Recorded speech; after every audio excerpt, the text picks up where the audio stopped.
Good morning, Raptor Freaks. Lexi Otts here. It's Sunday morning. We're doing Sunday special report, and my Sunday special report has to do with nationally televised games in the United States for NBA teams.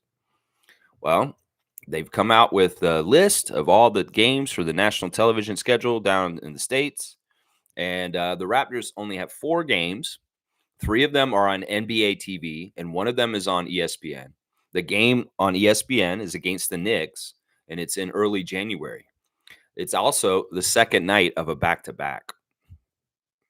Now they made rules for the teams as far as uh, not having to play nationally televised games on back-to-backs for the most part because they do want the best players showing up and playing for those games. But they don't have the rule for us on our one nationally televised game. We are actually on the second night of a back-to-back. That's fishy as hell to me. I say that. That's fishy as hell. Some people are saying that you shouldn't count the NBA TV games as national televised games because they're not commonly that channel is not common for everyone down south. They're like NBA TV is not really nationally televised. So it is what it is. In some ways, I'm going to tell you why I don't care about this. This is something I talked about for a bit the other day, and I want to espouse on it a little bit more. And just in case anybody didn't hear the part of what I said about why I don't care about how many national televised games the Raptors have this year, I'm going to go ahead and go deeper on it right now. Part of it is that we're not ready. In some ways, we got to come in and prove some things first with our new rebuild team and get better. In some ways, I don't want to show the work off halfway through the rough draft. I want to go ahead and get a good final product, or not a final product, but just a better version of us that's together. That before we, get a lot of TV time down south. In some ways, perceptions of the team are built through how we look in the one season game we have on national television in the States. And I want to make sure by that time we're kind of humming and playing really well and buzzing around the team. So, this game is in New York. This game is the second night of a back-to-back, and it is kind of messed up that they did that to us. But also at the same time, that it's an opportunity for the team to rise up and do something really awesome on national television. We'll just have to see where they're at this time of the season when they get there. There's other things about this that's just a joke. It's not like the national TV games are given on merit. They're really not. If it was an indicator of how good your product was or how good your team is, it's bullshit. Because the team that's got the most games nationally televised is absolutely a 500 team or less, the Lakers. LeBron and Bronny are a big item ticket for attention, and people are going to want to see this and feel the fun of the father-son duo. But honestly, that team on paper is not good. And the Lakers have been very middling, if not just missing the playoffs the last few years. I don't count the bubble championship, y'all.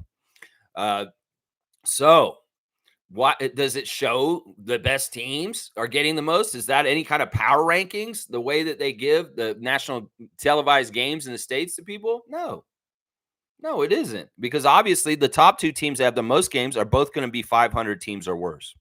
The Warriors getting the second most games in the league, and they're worse this year. Klay Thompson's gone, and Chris Paul is gone, and they've been on a steady decline since we beat their ass, really. And also, well, they won that one championship in between, but they've been pretty much on a steady decline. It's not like the Warriors deserve to have the second most games in the league this year on national television. No, it's not. So it's weird that those 2 Pacific Coast teams get the most games, and they're honestly both right around the same place in the standings. They're teams that just aren't one. They're not. I'd be surprised if both those teams make the playoffs seriously this year, because the West is stacked and there's much better teams out west that probably should be getting it. Now, some of it's the market. Some of it's just that, well, these are franchises that people are interested in watching, even if they're dog shit. Okay.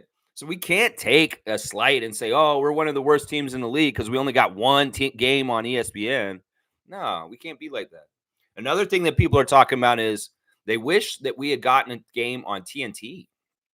Yeah, the last year of TNT will be this year, and Inside the NBA will go away. And some people are lamenting that they won't get to hear the Inside the NBA crew, Shaq and Kenny and Charles, talk about the Raptors.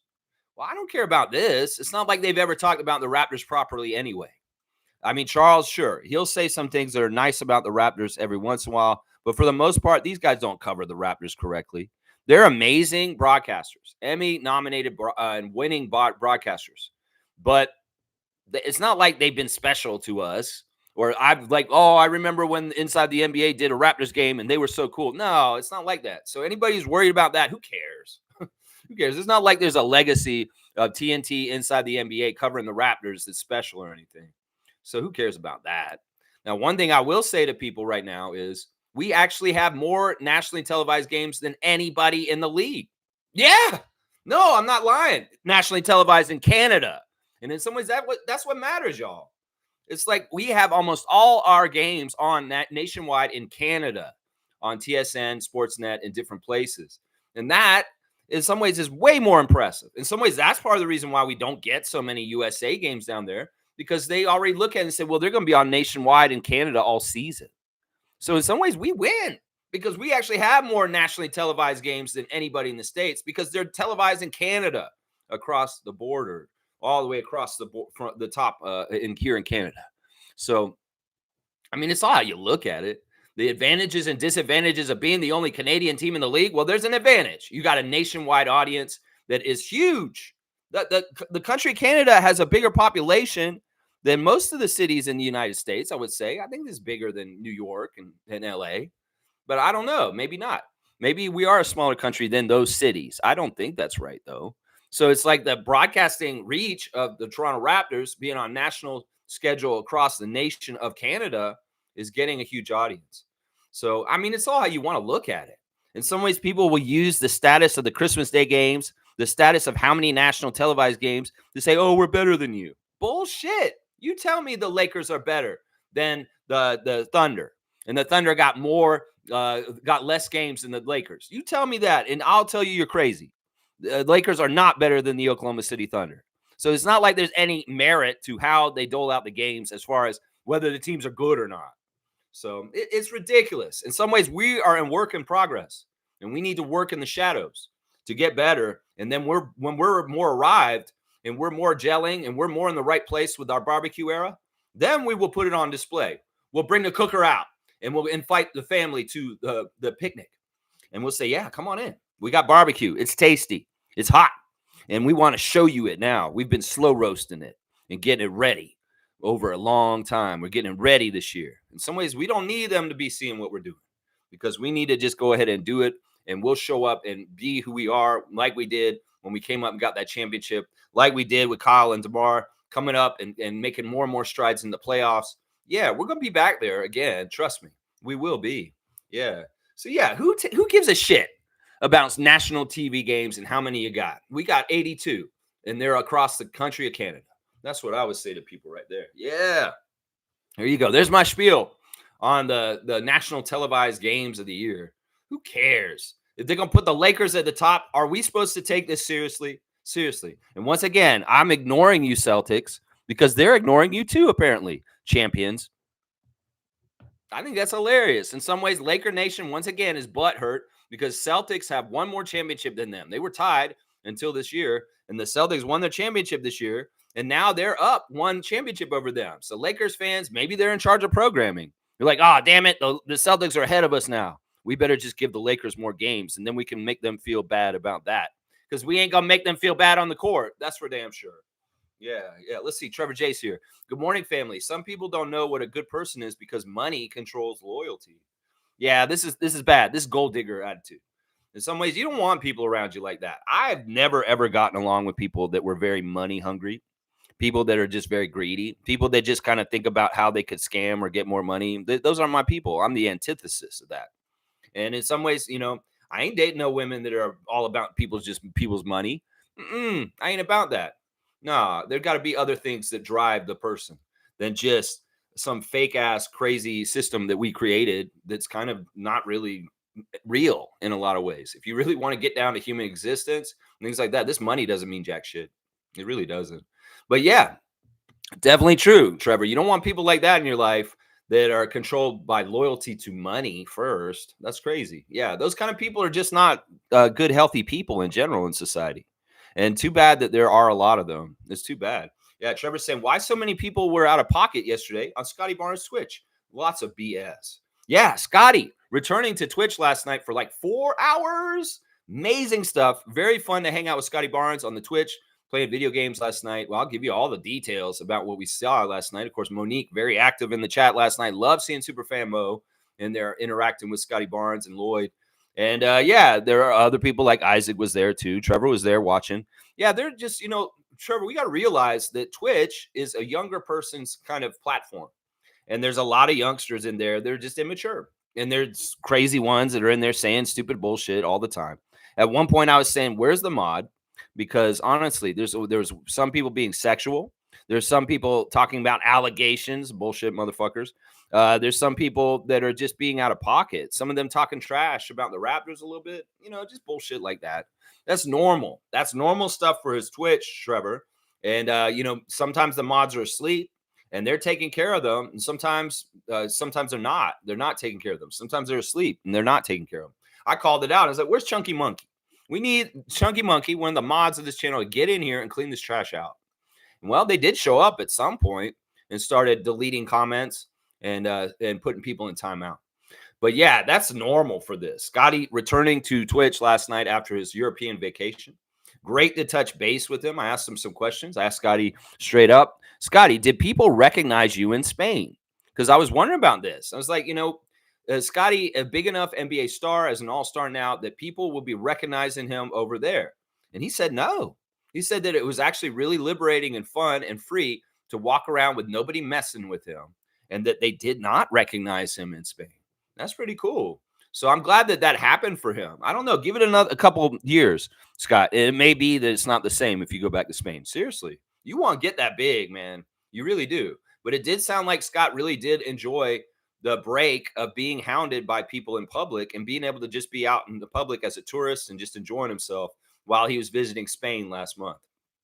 It's very, very cool. Lloyd, of course, in this Twitch chat with us also. I was asking Lloyd about the YouTube thing that he put out just the last couple of days. Did you shoot that? Did you edit that? And Lloyd kind of just saying, yeah, it's just something we threw together. It's not a big deal, Raptor Shriek. I'm like, seriously? You going to say that to me? Because honestly, you have artistic eye. You have very good editing skills. You did really good with putting on the different effects on that clip, the 4 files. I think this is what it's called, 4 files. Yeah, no, Lloyd, don't downplay yourself. Whatever you did with that clip, I would love to see a regular installment of this. The stuff from Scotty and his entourage's life all cut up and mixed together. That'd be cool. That'd be very, very cool. I tried to ask Scotty if somebody got their wallet stolen, but he didn't see that comment. Yeah, he was more focused on playing the video games last night.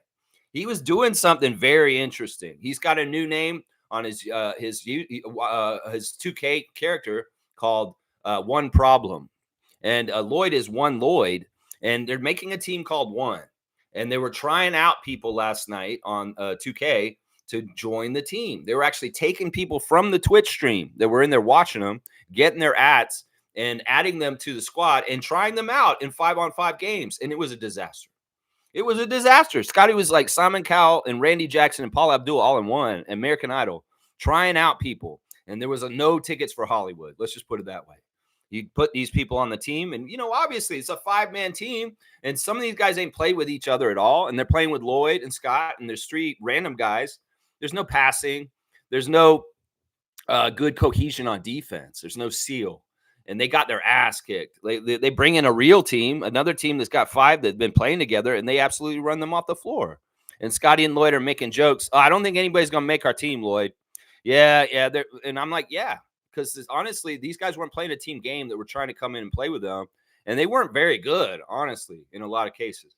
So Scotty, a little bit disappointed with coming up with nothing from the well as far as the talent on his Twitch stream to add to the team. I was like, where's Amit Gaming? He needs to get in there right now because this is the time for Amit to make Scotty's team. He could have got in there and he probably would have done pretty good.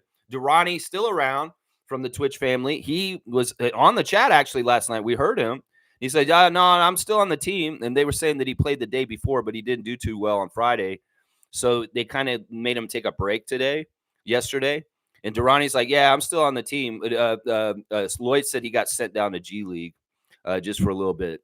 But yeah, it's good to see a success story like Durrani from the Twitch fam getting on Scotty's squad. But is they going to get any other quality players? I have a feeling that Scotty's getting people together to try and play Emmanuel Quickly and We the North 2K. They're very good, and they have their shit together. They've been playing together, and they really play like a team. Scotty's got to find the right other combination of people to be in there with him and Lloyd. And there's three people. He's got to find a big man. He's got to find a point guard. And in some ways, he said that there was some promise in some of the guys that they worked with yesterday, but I don't think he did really find any of the real ones that he needs to get for the one team. The one. That's their moniker. That's their little team name. So it'll be interesting to see what happens. I hope that we get to see Scotty and the one team play in the future against other teams at a high level. But man, his tryouts did not go well last night. Let's just put it that way. They did not win any games. He played 3 games with different people rotating in from the stream, and they were all pretty bad. And then Scotty switched to the college football game afterwards, playing as a Florida State with a really good team. And he started getting his butt kicked there. And he's like, at that point, he was kind of like, I'm not feeling this anymore, fam. This is definitely not it. And he logged off. So it was right around 10 p.m. last night. He logged off. But yeah, it is what it is. Scotty not having the best of luck winning on his Twitch stream last night. But it was great to see him and talk to him and have a chance to reconnect with him. That Spain trip was really good for him. I can tell he really, really, really enjoyed it. And it's so fun to hear him and Lloyd joking around. He called Lloyd little brother at one point, and Lloyd was like, "What'd you call me? You call me little bro?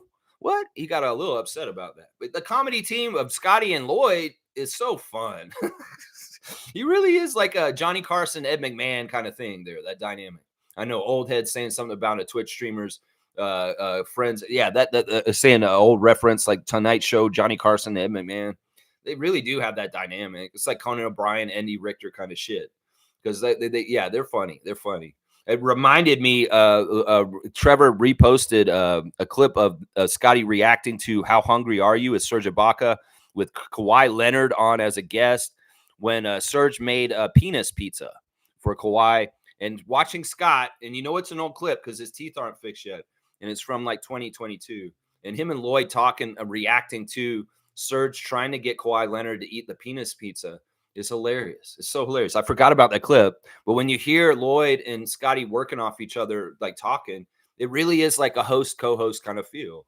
Like Scotty's not really that kind of enterprising person that probably like so publicly will put himself out there. Like if he wanted to do a talk show, he needs Lloyd to be his co-host. I'm just saying. It's such a natural dynamic. But yeah, very fun to see Scotty back. And Saturday night is the night for Scotty to be on Twitch. So y'all go out, have fun, be out on the long weekend. But if you're not home, you're not going to see Scott. And Scotty is definitely out on Saturdays on the Twitch. He's not out in the clubs. He's not out in the city. No, he's at home playing video games on Twitch. And this has been the pattern for most of this summer. The only time he's ever on is Saturday night at this point. Right around 6 p.m., he'll log on, and that's about it. But he didn't do it recently because he was overseas, and he was in Spain. So, yeah, the return of Scott to Twitch last night was hilarious. It was fun, but there was a lot of losing, and he was getting frustrated. Let's just put it that way. Scotty put on some music last night for a little while there, too.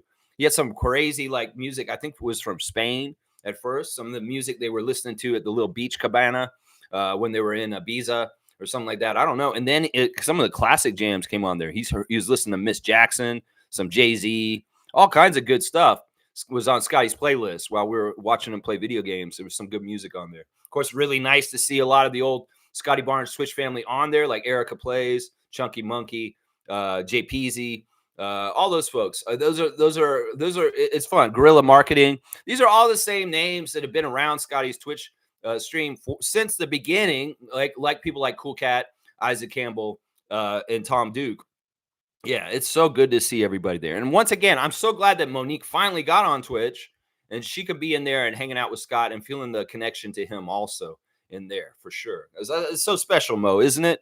And I'm really, really happy that you were in there for the hours last night hanging out with Scotty, because it is. It's like hanging out with Scott. I'm asking him about his dogs, how's Cardi and Cece. You know, it's fun to have that access to our all-star, our face of our franchise, our future, our main guy in barbecue. You know, I mean, that's a blessing. Seriously. I mean, if you could have talked to Michael Jordan through Twitch in the mid 90s, That would have been crazy. That would have been Bulls fans would be crazy if they could actually get access to their superstar and be able to directly talk to him. Just think about that. That's what this is. I can't believe it myself. When I started watching Scotty on Twitch in 2022, at the very beginning when he started doing it, I was just like in cloud nine because I was like, this is the rookie. This is the new guy for our team. He's amazing. He's the rookie of the year. And we get to actually talk to him. We get to actually have access to send him messages and give him encouragement and ask him what's going on and stuff like that. It's amazing how the future and technology and things develop, and something like Twitch can be there. Yeah, it's really, really cool. Yeah, Trevor, that's just the normal kind of Twitch immaturity that is going on all the time. And yeah, they're idiots in there. They come in and they say stuff. Some people come in and say, oh my God, is that my favorite player ever in the NBA? They don't realize it. Is this really Scotty Barnes? It's kind of funny when people come in with those comments. It's like, is this really who I think this is? I'm like, yeah, it is, motherfucker. That's Scotty Barnes. Because it's funny. It's funny. But yeah, seriously, if y'all really want to watch Scotty live sometime, free up your Saturday nights. Seriously. I'm always late to it. I came in a half hour after he started, but I caught like a good 3.5 hours of the stream last night. Yeah, and he always happy to see me in some ways. He said, oh, Raptor streak. At one point he acknowledged, he's like, oh, they have Raptor streak. Yeah, and him and Lloyd, they know. He knows I'm doing this channel too. I know those guys have come and watched this channel at times just to check in and see what I'm saying. But he hasn't banned me.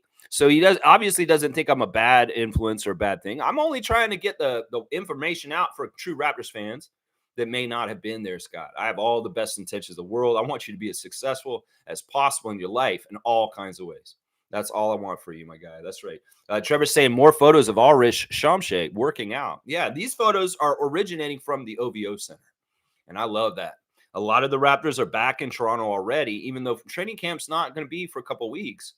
This shows dedication. This shows locking in. This shows that Shamshay is wanting to get started now. He could easily be back in Cameroon, saying his last goodbyes before the season with his family and doing all the things he needs to do to tie things up there. But no, he's over here already, and he's going to OVO every single day. And don't get it twisted. People that were in Scotty's Twitch stream last night, don't come at him and say, why aren't you on the court practicing? Some idiots always come in and say that. Why are you on here playing video games? You should be down there working on your game for the NBA. You got to understand, Scotty does this in the morning. He goes to the OVO Center every morning. He's in Toronto, and he works out pretty heavy right first thing. He's doing that Pascal Live. Trust me. It's just, what are you going to tell him? He's got to be at the gym at Saturday night around 6 p.m. It's his life. Let him live it. It's a long weekend to boot. And seriously, I'd much rather him be at home playing video games with Lloyd than out in the clubs and possibly getting in trouble in downtown Toronto. So, man, listen, let Scotty live his life. Let him do what he wants to do. And stop trying to tell him he needs to be in the gym 24/7. Because seriously, I don't understand these people come in there and say, put down the controller and get back to the gym. Who the fuck are you? Who the fuck are you to say that to Scott? Seriously. Yeah, no, it's really, really fun. And it's a blessing for us to be able to interact with Scott in there. And I don't be doing that to him. Yeah, the Ulrich stuff at OVO is fantastic. He has arrived. Prince has come to Toronto, Prince Ulrich. That's right. We're all about it. Cowboy's here. Good morning to Cowboy. Bradley. Yeah, good morning, Lex and Raptor Freaks. I'm glad the Lakers have the most games on national TV. Now even more people can watch them lose. Yeah, I'm excited about this in some ways because we know they've got a new coach in JJ Redick, and that's gonna be weird. It's gonna be really weird. We'll have to see how JJ does. Is he a real coach or not, or is he a podcaster? He's an old man in the three. Who is this guy? JJ, are you gonna be a good coach? I don't know. Who's the old heads on the team that may have played against you and may not totally respect you on the down low? Maybe somebody like Anthony Davis. I don't know. I don't know. We'll have to see the Lakers in their new look and their new things. I don't think that JJ Redick is an upgrade over Darvin Ham last season. No, I don't think he is. I think that the Lakers are going to take a step back in some ways just because they want to keep in the family with old Bronny James and JJ Redick. It is what it is. And I think you're right, Cowboy. It's going to be fun to see, in some ways, other teams beat the Lakers' ass on national television because there's going to probably be a lot of that. You're right. Yeah. Good morning to you, Cowboy, and DAP to you, my guy. Let's see real quick, y'all. If y'all need help in the Greater Toronto area with things like windows, carpet upholstery, area rugs, cleaning, tire and grout, duct cleaning. They always call you about that. Well, you can call somebody else to get a duct cleaning. Starting as low as $89, it's Tada, baby. That's right. 647-833-6844. Tada is working in your area, and that's Bradley. That's the Canadian Cowboy. He can come over and help you out. That's right. Trevor's saying, good morning, Cowboy. They want us just to see more of LeBron and the Bronny show for Hollywood. Well, it's a story. It's a feel-good story. It's something that Adam Silver has prioritized for the season. ESPN has prioritized for the season. People are going to hate this story so much. By the time it's over, I think they already do. I think the season hasn't even started, and people have a resentment towards Bronny because in some ways he doesn't deserve all this attention. In some ways, is this going to be a little bit like Caitlin Clark? Seriously, I'm wondering about this. Caitlin Clark got hit real hard in a game against Chicago Sky once again in a transition move, and the Sky player put her on her ass. Apparently, 18% of all the flagrant fouls in the league this year have involved Caitlin Clark, and that most of these have been from the Chicago Sky. This is very interesting. It's like she's being targeted. Well, I don't know. I probably don't think. I mean, there may be some rogue guy like Dylan Brooks or somebody like that may be like, yeah, I don't give a shit if you're LeBron's son. I'm going to hurt you. I'm going to hit you hard. Because there may be some people that do this. Because seriously, the resentment over a spotlight or getting more attention than you actually deserve, well, it can be worked out on the court in some ways, like the WNBA has been working out on Caitlin Clark. So I don't know. Is that factor going to be in there, or is everybody too scared of LeBron? Is everybody too scared of Adam Silver and ESPN and what they want to with their agenda of pushing the Bron and Bronny partnership on the league this year? I mean, either way, we're going to have Bronny fatigue. I think that a lot of people already have Bronny fatigue before the season even starts. So it's like, yeah, this is old. We don't give a shit. Like, okay, this is a novelty. It may only take us one game to really be like, okay, this is fun. Let's see this. Yeah. And then we're like, I don't care. I mean, seriously, how far do you think you can take this Adam Silver, Bron and Bronny, and just market the hell out of it? By the end of the season, it's not going to have any value because everybody's like, yeah, we know. We've seen it. It's stupid. He sucks. It's going to be like that at some point. And in some ways, I'm here for it because we'll see it. Yeah, we'll see it. That's right. Trevor's saying, good morning, Cowboy. Oh, yeah, I already read that. Cowboy's saying, I know Trevor J. Hang on. What is it? I know Trevor J. I was watching more of Shed. This guy's defense is impressive. You've been watching some Jamal Shed highlights from his college days at Houston. You've been seeing how he's a shadow. You're seeing how he's a great dance partner. Yeah, he has footwork on defense. It's not even about footwork on offense. This man has footwork on defense. And in some ways, he knows how to step with his partner. He doesn't have to lead. He's a very good follower in a defensive stance. It's like, oh, you're going to go this way? Well, I'll go this way. Let's Roomba this way. Let's Samba this way. Yeah, he knows how to dance with the player with the ball. And he knows how to dance real close. Hold me close, a tiny dancer. Yeah, Shed is something else. And I'm all about seeing it at the NBA level, hopefully successful. We'll have to see. Yeah. Dana's here. Good morning, everyone. Canadian Dana. Always good to see you in the morning. I hope you're having a great Sunday morning so far to your day. Long weekend. Day off tomorrow again. Very, very cool. 1st of September, y'all. It's September now. Cowboys saying the Raptors will rise. Get your shades ready. There you go. That's right, y'all. We got to remember the Raptors are rebuilding and the future's so bright. We got to wear shades. I got a weird coach. His name is Darko. Things are going great and they're only getting better.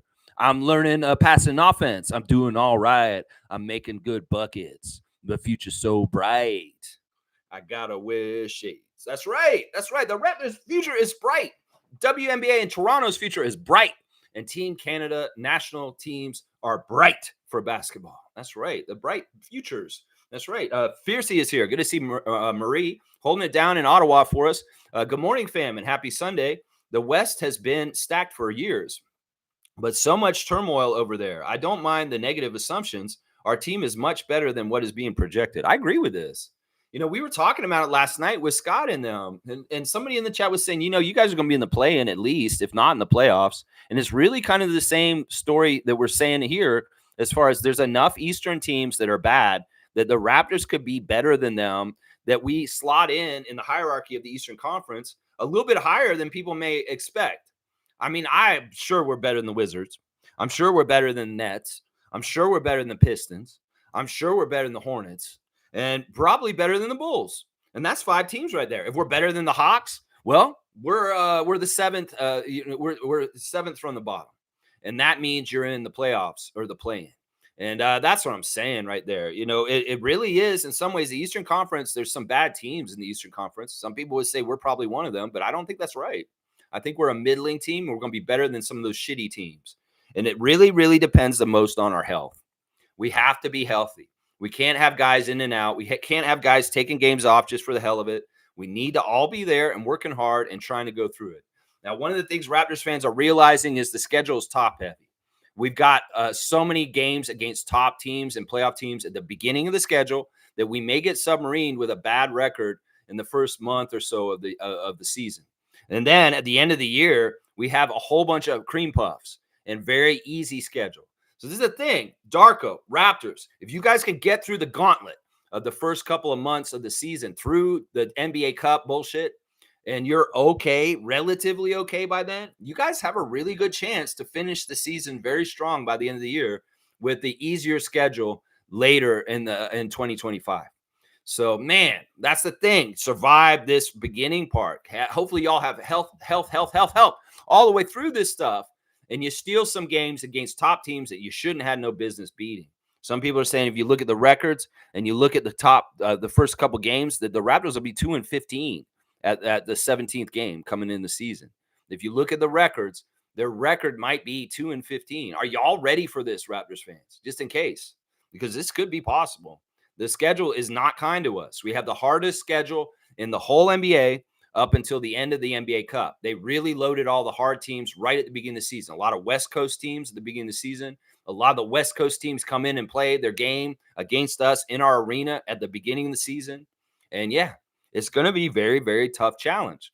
But if the Raptors can do as best as they can to get through the first 2 months of the season, and they have a somewhat salvageable record, maybe around 400, we could do something in the second half. But it's going to be hard. It's going to be very, very hard. And in some ways, we can't get dismayed. We can't get perturbed.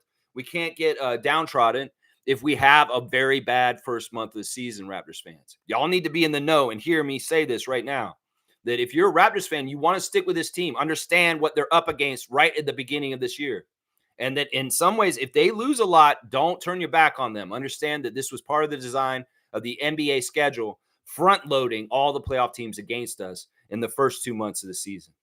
So I'm serious. The more educated Raptors Nation is on this kind of shit, the less out-of-pocket dumbass reactions we're going to hear all over social media. Oh, all this dumb shit. It's like the Raptors are so bad this year. Motherfucker, did you look at their schedule? Is what I'm going to say to people.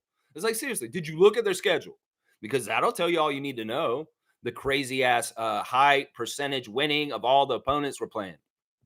Yeah, that right there. That's right. Cowboys saying winning. Yeah, we'll see. Winning is in progress. Winning is getting better every day. Winning is climbing that climb and starting to go up that mountain once again. And yeah, it's going to take some losing before we get to winning. Trust me.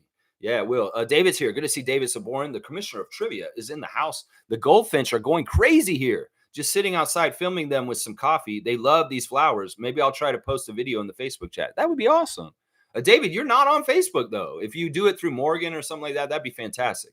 But yeah, we'd love to see that. You should definitely share the goldfinch. It's a beautiful yellow bird, songbird. Of course, it flies in a pack of other birds with it. And yeah, it's a beautiful bird. I've seen them in my yard a little bit, but I want more. So I got to get more goldfinches here. Yeah, goldfinch is awesome. All right, let's do the classic card.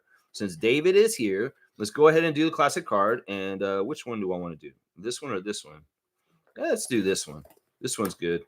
All right, let's see. All right, we'll see how you guys do on this. All right, David's at 937.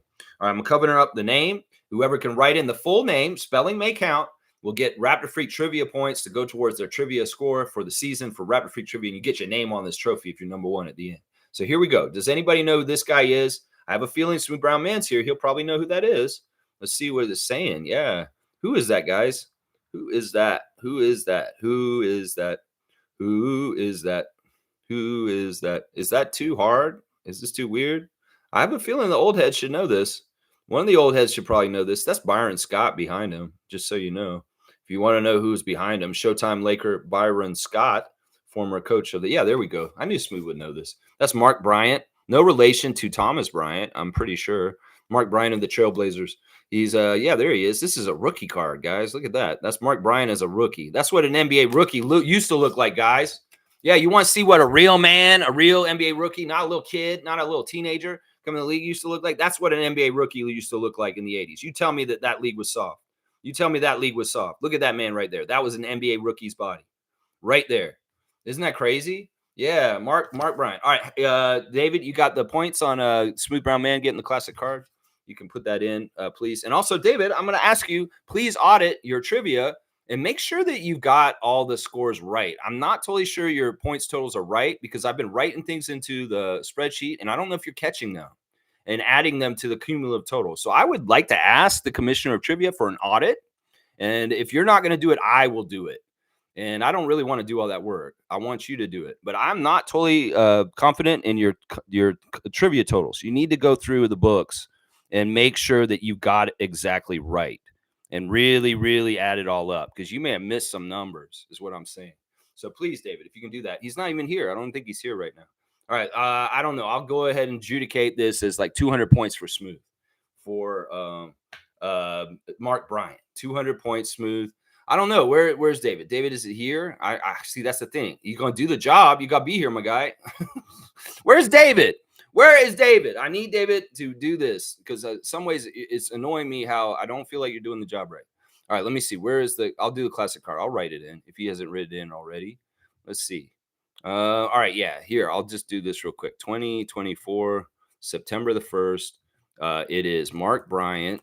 Because, like, if I write the totals in here, David, are you adding them? Because Monique's 250 from yesterday isn't on there, isn't on the totals for the day. And I'm adding in ones, and I don't think you're getting them, dude. So 200 points for Smooth for getting Mark Bryant. That's what I'm saying right now. All right, let's keep going. Trevor's saying Raptors have 82 games nationally on television. Exactly. I don't think all 82 are national television, but most of them are. Most of them are. They're nationally televised in Canada. So who cares if we're on national television?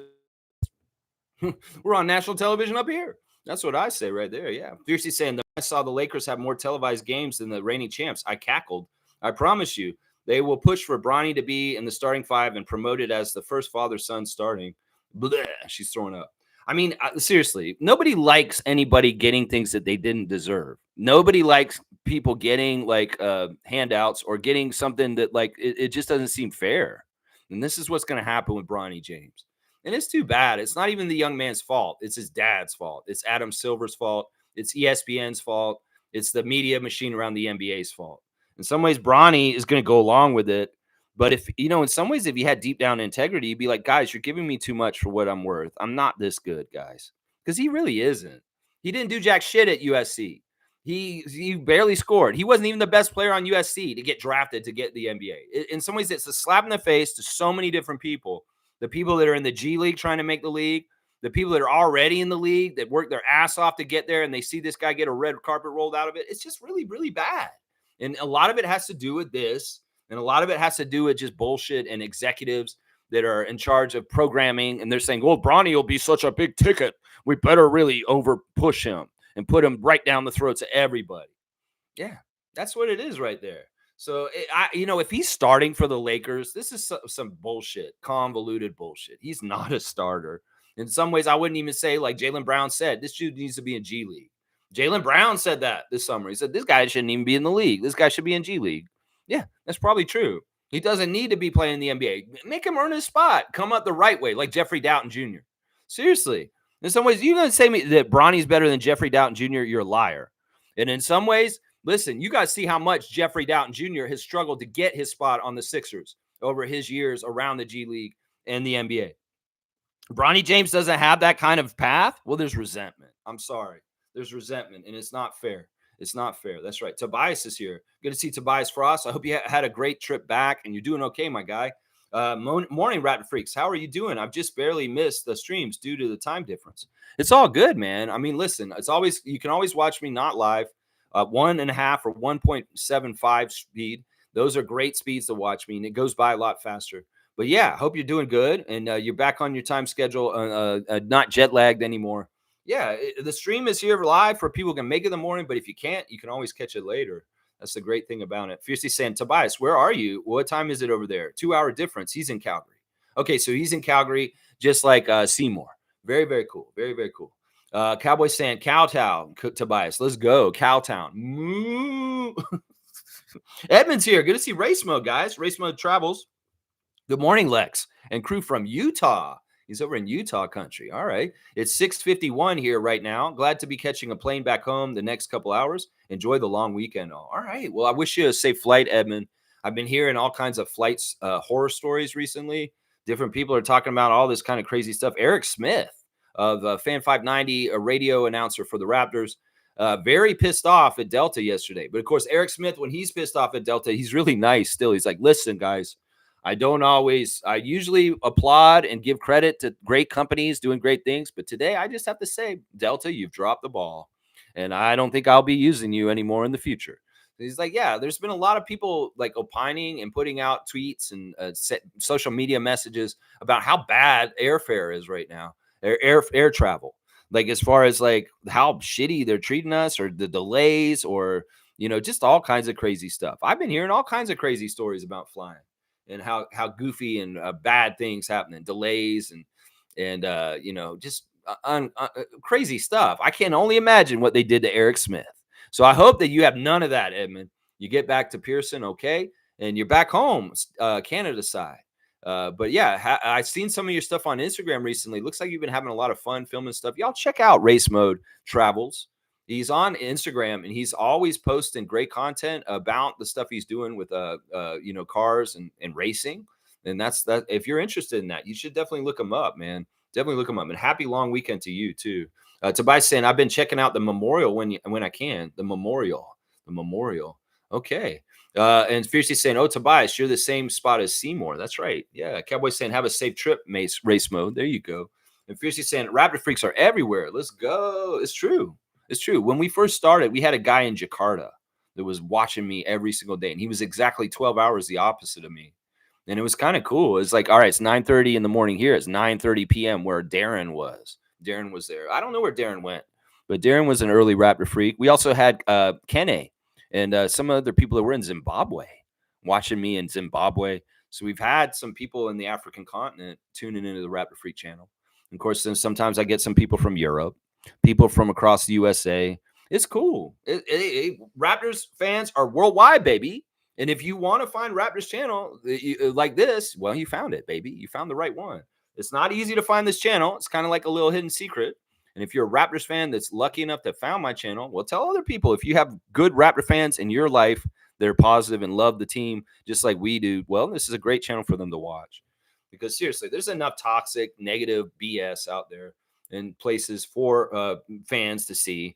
And we're not about that here. We're about standing with our team positively and rooting for them the right way. And especially this season coming up. Some of this I was saying on Sky's Twitch last night. I was like, fans, y'all need to be ready for just in case. This is going to be a rebuild era and barbecue era is going to be good, but we need to let the team go through the development and the growth that they need to go to on their own schedule.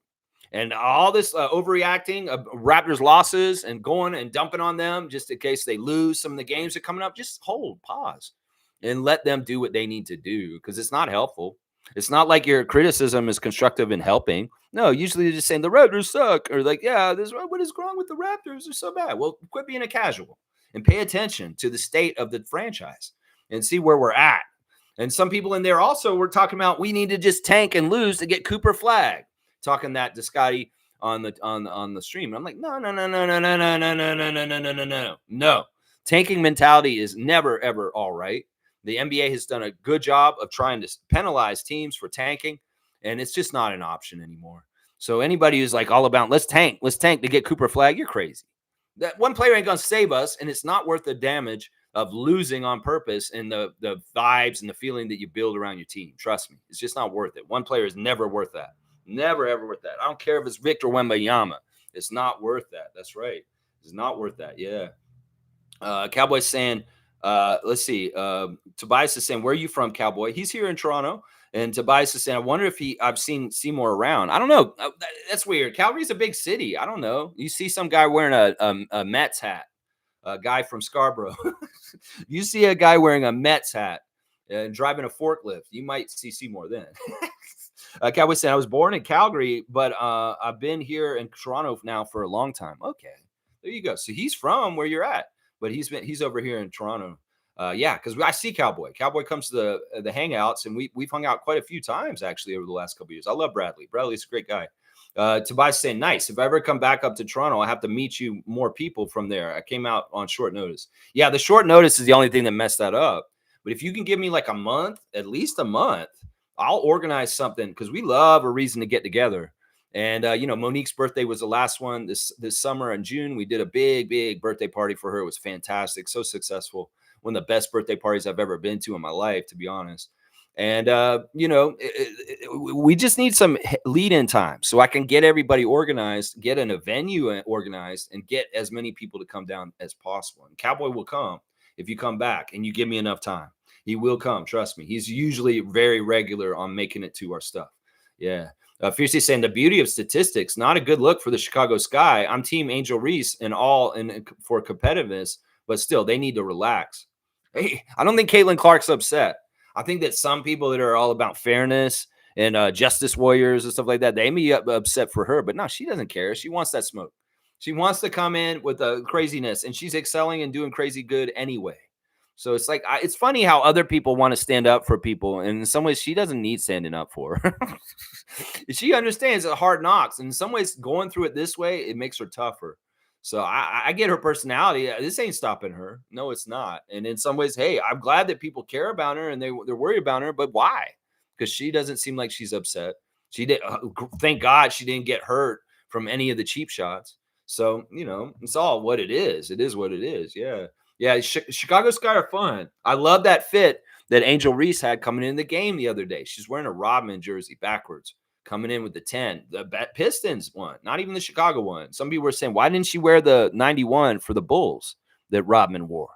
Well, because she wanted to go throw it back old school to the bad boys and wear that 10 instead of Dennis the Worm Rodman. Yeah, and it's a very fitting jersey for her to wear with her rebounding, the way she's gotten double doubles this season. Yeah, very, very cool. I'm a big fan of both young ladies. I don't say why you got to pick a side. I think they're awesome. In some ways, it's the way I treated Magic and Bird in the 80s. Is like, I like both of them. I'm not going to pick a side. I'm not so heavy on Celtics or Lakers Nation that I can't root for both Magic and Larry. And back then, when I was a kid, I wasn't anti-Lakers or Celtics because I actually really did like those two guys, and I loved watching them play. So I was a little bit more friendly to the Celtics at that point. Of course, the Raptors didn't exist yet. And when the Raptors came in initially, we were Central Division. So we didn't have division rivalries with the Celtics until we went Atlantic Division. And, it's really the main thing that has a rivalry with us is the bubble in the 7-game series against the Celtics that we lost just barely. So, there's more animosity towards that franchise now. Lakers is really just because they're getting way too much publicity that they don't deserve. And this season will be the epitome of it. Trust me. This season will be the epitome of it. Yeah, let's see. Cowboys saying, Tobias, if you're looking for Seymour, look for a sheriff with dreads and a Bruce Brown mustache. I think he's growing it out. and the New York Mets hat, because he's the city slicker like Billy Crystal. He's out west from the city here, and he wears the New York Mets hat in honor of the Billy Crystal movie City Slickers. So if you see the Mets hat, that's the big giveaway right there. Yeah, Fiercely saying, Lex wearing the shades upside down. I always wear these shades upside down. When I do, it's a thing that I did when I was a kid with my brother. There's all these pictures of us, and we think we're fawns, and we're going a like this, but no, we're doing this for some reason. We're going a, and then we have our glasses on upside down. It's like we're like 4 years old or something. Really weird. Toronto kids back in the day. That's right. Wayne saying LeBron has totally destroyed any competitiveness Lakers had. In the process, he's also destroyed his legacy and hard work he put into his craft by being the exact prototype he criticizes in society. Damn. Boom goes a dynamite. Y'all, listen, I'm giving him 5-pointer right now because I agree with everything he's saying right here. I'm serious. In some ways, he really didn't do a good job of keeping his legacy respectful. In some ways, he's been so arrogant and just so like some of the stuff he does is just stupid. He's better off the court. Now, this philanthropy, the things he does off the court are amazing. The family life, the things like that. But the stuff around the game, the way he cries and whines on the court, the way he has totally made his team worse over the last few years, he's exactly right. The Lakers could have been way better around him if he just let loose some of the control. 95, you got our original year now, Wayne, because I just gave you a 10-pointer. Because I'm not kidding. They had competitiveness when he showed up. They had good role players, but if you didn't get along with Braun, you were out. You were gone, Kyle Kuzma. You were gone. All these different names: Dennis Schroeder, Montrezl Harrell, all these different guys the Lakers have had around the team that were actually helping them. They don't seem to stick around. I don't understand that. And it's amazing that Anthony Davis and LeBron have stayed together this long in some ways. I don't know. In some ways, him messing up with the coaches is a big, big problem. None of the coaches stick around there. Why is that? Why is it they can't keep a long-standing coach around the Lakers right now? Yeah. A lot of it is LeBron James. A lot of it is LeBron James. And in some ways, you're right. Destroying his legacy, making this big deal. In some ways, you didn't. I mean, I get it. This is like an ego thing. You just want to play with your son. And you want to do this. It's an ego thing.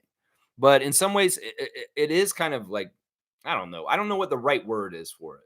It's cheap. How about that? It's cheap is what it is. Yeah. I mean, really, seriously, in some ways, he doesn't have a self-awareness of where he's coming off. Everybody just yes mans him all the time. And they're just like, oh, LeBron, you're the greatest, you're the greatest, you're the greatest. But he doesn't hear his naysayers as much. He doesn't hear all this other stuff because he has yes men around him. And if there was somebody in his entourage could say, dude, you're kind of full of shit and have the guts to do that, maybe to be a little bit more well-rounded and kind of more self-aware of some of the ways he comes off as. I would love to be like, LeBron is the greatest of all time. But in some ways, the way he's been like, I'm the king and he's declaring it himself. Yeah, that we don't like the people declaring that they're kings on this continent. Yeah, whether it's King George from back in the American Revolution, whether it's this wannabe dictator that's running for president right now named Trump, or whether it's LeBron James anointing himself the king. I mean, I know that's a nickname that they gave him a long time ago, King James Bible, all this bullshit. But it's actually, he really like plays it to the hilt, and he actually kind of carries himself around like he is a king or something like that. Like, kiss the ring. What are you fucking doing, LeBron? Kiss, that kind of shit. That's the thing that annoys me. Michael was cool as hell. Michael could be who he was. Kobe, same thing. There wasn't a whole era of this kind of stuff around it. And that's the difference. And I see what Wayne's saying. I completely agree with him. Smooth saying, good morning, all. Bash in Berlin was fantastic yesterday. 5 matches only, but all very intense. WWE killing it right now. Cool. Okay. Smooth is old head wrestling fan, and he's really digging the new WWE under Triple H and the direction it's going. And he's you know what? You're starting to entice me, Smooth. I might have to start watching WWE again a little bit, but I don't know. We'll have to see. G's here. Good morning. Allrich posted working hard at OVO. All right. Yeah. Trivia champion of season 1. G, very, very good stuff. I love seeing him in our facilities, getting the work in here in Toronto. And that's what I'm saying. All right, let's go look at the Instagram stories since you brought it up. First, Jamal Sheds watching the Texas Longhorns play football. College football is back, baby. And yeah, Jamal Sheds all about the college football, and he's Thorpe for them. DJ Carton's at dinner with his girlfriend. He's going, mwah, mwah, kissy face. She's just, I think he caught her on surprise. She's on her phone. And he's like, hey, babe, look up. I got to take a picture. Precious is doing a charity golf tournament in New Jersey, guys. It'll be on the 9th. So I guess it's next weekend in Livingston, New Jersey. It's Cedar Hill Country Club. And all the proceeds will go towards his What If Unlimited charity. Of course, Precious is going to use his notoriety to help fund his charity. Yeah, that's the right way to do it. So if you are in the New Jersey area and you want to go and participate in the charity golf tournament that Precious Achua is having next week, go do it. Seriously, it seems like a good cause for sure. Yeah, and then Precious is also showing himself with military. There's some military guys from Port Harcourt City with guns on on Precious's. It's a guy named Leaky with a couple of military men with AK-47s. Crazy. There's Shamshay in the OVO, as you guys were saying, posting himself working in there with the Raptor staff. Yeah, putting up shots. You go, Shamshay. And let's get your NBA career going. Chris Boucher always posting funny things on his Instagram stories. He's talking about me on payday. He's a little kid with money, and he's really funny. Then there's also some, how much disrespect can I take until I cut off a friend or a family member? And how much poison did you take until you die? It's an interesting thing. And then there's Ashy Larry all of a sudden falling on the ground laughing from the Chappelle show. Yeah, Donnell Rawlings, he's good. Someone let Kendrick know Lil Wayne said something on the stage. Chris Boucher's got that clip. And yeah, more Lil Wayne on the Chris Boucher Instagram stories going on there. I got in touch with Legacy Scotty last night. Legacy Scotty was in Scotty Barnes' Twitch last night, and I told him about the channel. He said he'd come check out the Raptor Street channel. We'll see if Legacy Scotty comes and shows up. Respect Legacy Scotty. Very cool to see you in there with Scotty for the first time, talking to Scotty on his Twitch chat and trying to get Scotty to follow him, I think. And he wants Lloyd to follow him too.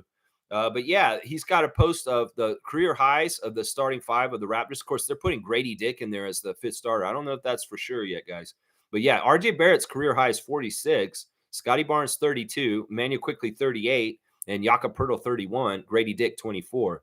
So yeah, Scotty, this is something you've talked about publicly, that you feel like your career high in an NBA game is too low at 32. I think you're right. I think you need to get a 40 piece, man. You need to get a 40 piece and then eventually a 50 is what I'm going to say right there. Yeah. Legacy Scotty also speculating, would Scotty ever play with Steph Curry? Now, in some ways, I just talked recently about Steph Curry possibly playing his whole entire career as a Golden State Warrior, just like an old school player in the NBA in the 80s would. But I don't know. I know Scotty would love to play with Steph because he is one of his favorite players. He really does enjoy his shooting prowess and the effect he's had on the game. But I only want this to happen if it's the way you have it with him wearing the 30 in the Raptors jersey like his dad used to. That's the only way I want it to happen. If Steph Curry can come and play for the Raptors, I want him to play with Scotty. But I don't want Scotty going nowhere else to link up with Steph Curry.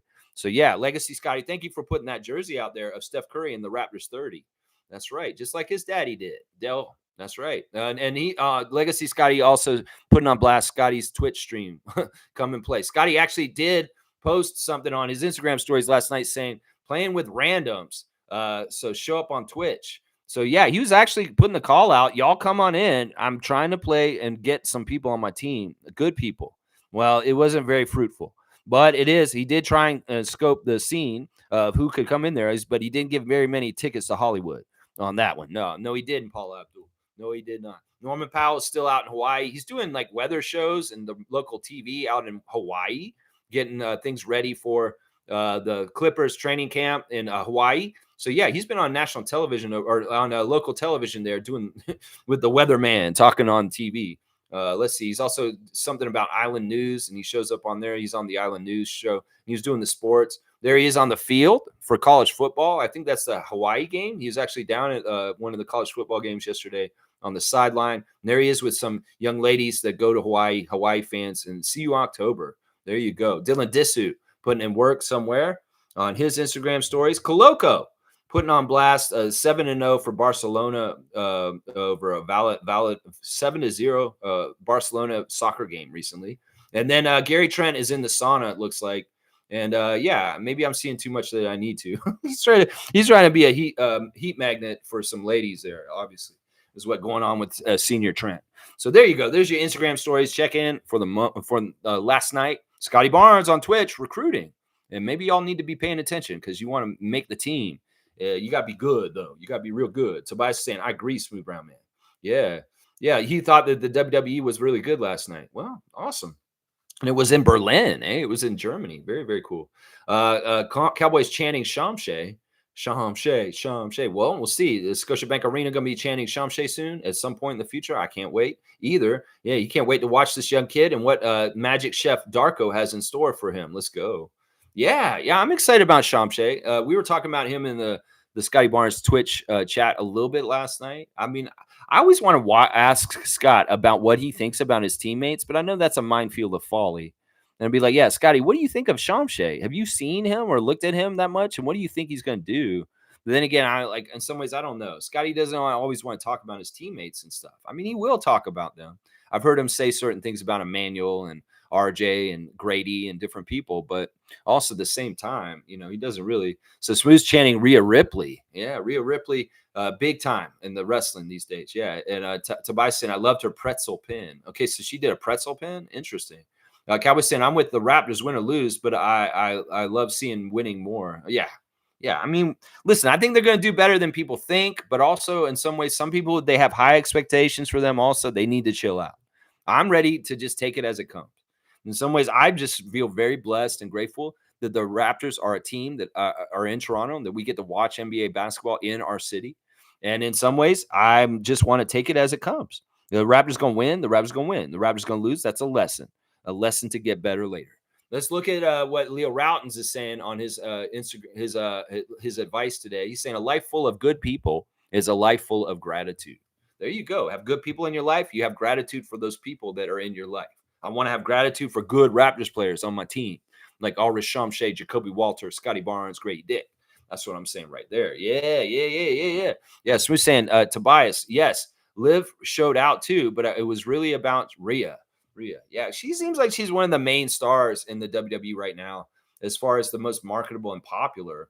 I know that the angle that she's done with Dominic Mysterio has been very fruitful for pushing her up. And the stuff that they're doing right now is very soap opera-ish, but it's hilarious also. And that the Liv girl is a very good foil for her. And I did see some of the clips of her with Dominic now. It's funny. It's funny. And man, Ripley really does remind me a lot of China with her stature and her ability. So yeah, it's a very, very interesting time in the WWE for sure. I maybe have to start watching again. I don't know. Maybe not. Tobias said, I enjoy winning, but I enjoy watching LaFlop lose more. There you go.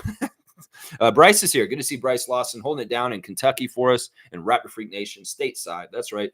At Wayne, what the fuck are you talking about? See, he loves LeBron and he thinks of what he's saying is crazy. I mean, it's all a perspective, Bryce. In some ways, old heads are more likely to think this way because there's certain ways we feel about like honor and about legacy and integrity. And in some ways, like LeBron's making his life a circus at this point with his son coming in. If he wasn't pushing so hard for this and was so obvious, it would be a little bit better. Like if Bronny really was meritorious of being very, very good and coming to the league, it wouldn't be a problem. But we all can see this.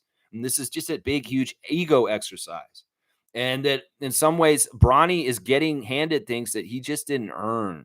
And it's only reason why he's getting it is because of his dad. In some ways, that makes his dad look bad. It does. In some ways, that makes his dad look bad. That's what he's saying right there. Fiercely saying, not Clyde Drexler. Not Clyde Drexler. Smooth spelled it wrong. Yeah, you got it kind of right. Mark Bryant. I see Portland. I see Drexler. Well, that's a good guess around this time. I mean, Drexler was on this team at this time. But yeah, he was a Rocket. Yeah, Mark Bryant played for the Rockets also, and so did Clyde Drexler. They both played for the Rockets. So let me see. Where are we here? Bryce is saying, good morning, Rapper Freaks and Lex. Good morning to you, Bryce. David's getting audited. Okay, I don't know where David disappeared to. Yeah, I just want David to go through and make sure the trivia score is right because I really want you to go through and really audit your work because I feel like you've missed stuff. And you have it so laid out, David. You can kind of actually check it. In some ways, I don't understand your system. If I audit it, I may come up with totally different totals than you've got. So I'm just asking, please audit it.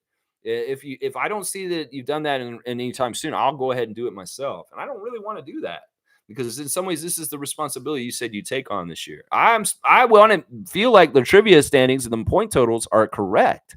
And in some ways, I don't have total confidence in that right now. I really don't. And let's see. Smooth saying thanks. And Tobias saying, what is Scotty's Twitch again? Your boy Scotty is his Twitch handle. I believe that's what it is. Yeah. Fiercely saying, oops, it's Smooth. My bad. I saw Blazers. I need my coffee. Congrats on winning the classic card again. Yeah, this is Blazers. This is totally Blazers. It's just that he's saying that Mark Bryant and Clyde Drexler played for the Rockets. But that is definitely Blazers. Yeah, they both went and played for the Rockets. And the reason why he knows the card is because Mark Bryant played for the Rockets. And he knows all the Rockets players. That's why. Wayne's saying, what I'm talking about is nepotism. LeBron is the king of nepotism. There you go. Boom goes the dynamite right there. I get what Wayne's point is. And listen, Bryce is a big fan of LeBron. We've got to let him defend LeBron also. I mean, some of us are not all totally a hater of LeBron here, and we have to be respectful of that, Wayne. But in some ways, I agree with you. I very much agree with you. But I also want to allow Bryce to kind of like be, what? What are you talking about? And like be kind of like the counterpoint also. It's fair. It's fair to have the two sides. But yeah, I exactly the word he's saying right there, nepotism. The nepotism of it is what's gross, honestly. We can talk about Thonis if you want to. We could talk about Thonis. It's the same kind of shit. Tobias saying, Raptors Freak, Johnny Gaudreau Memorial, hockey player who got killed alongside with his brother Matthew, thanks to an idiot who thought it was a good idea to drink and drive in New Jersey. They were there to celebrate their sister's wedding as groomsmen, and they were riding bicycles before an idiot had to drink and drive. Yeah, we've covered this every day since it happened. And I'll just add this. It's very much becoming apparent that it's not just a drinking and driving incident, it's a road rage incident. And that this guy ran these two people over on purpose. And I don't know. You fuck around, you find out, idiot, who's drunk driving. You just ran over NHL players, and it's on national television, and your life is ruined. Your life is ruined, man. These weren't ordinary people. These are people in the spotlight that are famous, and now it's all over the news. And how do you feel? And when you kill two people, it shows that you have egregious intent. That it's like if he had hit just one person and he would have stopped if he was a normal person. He'd be like, oh, crap, I just hit somebody. No, he continued to hit the gas and he drove through two people. Yeah, that's what the police are going to investigate and say, well, why did you kill two people? That shows that you did this intentionally. That's the thing. Lawyers can point to that and say, the fact that you killed two people shows intention. And that changes the law, the charges on him from like to first degree. He gets like murder charges instead of like manslaughter or reckless driving or even just DUI causing bodily harm. No, they're going to give him murder because he ran over two people. And that takes intention to do that. Usually if you run over one person, oh, crap, I'm hitting the gas and I'm stopping. No, you run over two people on two different bikes. Then it starts to become, the lawyers can probably make a case for murder charge. Yeah. That's crazy shit. Bryce is saying, am I the only LeBron fan here?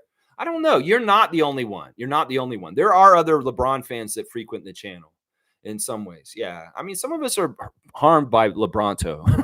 You have to understand, Bryce, the 2010s were really tough for Raptors fans because of LeBron James on the Cleveland Cavaliers.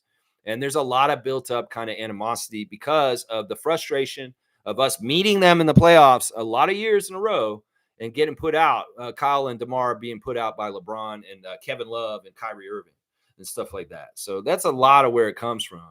Mo's here. Good morning, Raptor Free Crew. Good morning to you, Monique. So happy to see you. Glad to see you last night hanging out with Scotty. So active in the chat. Really happy to see you in there, Mo. It's such a fun time.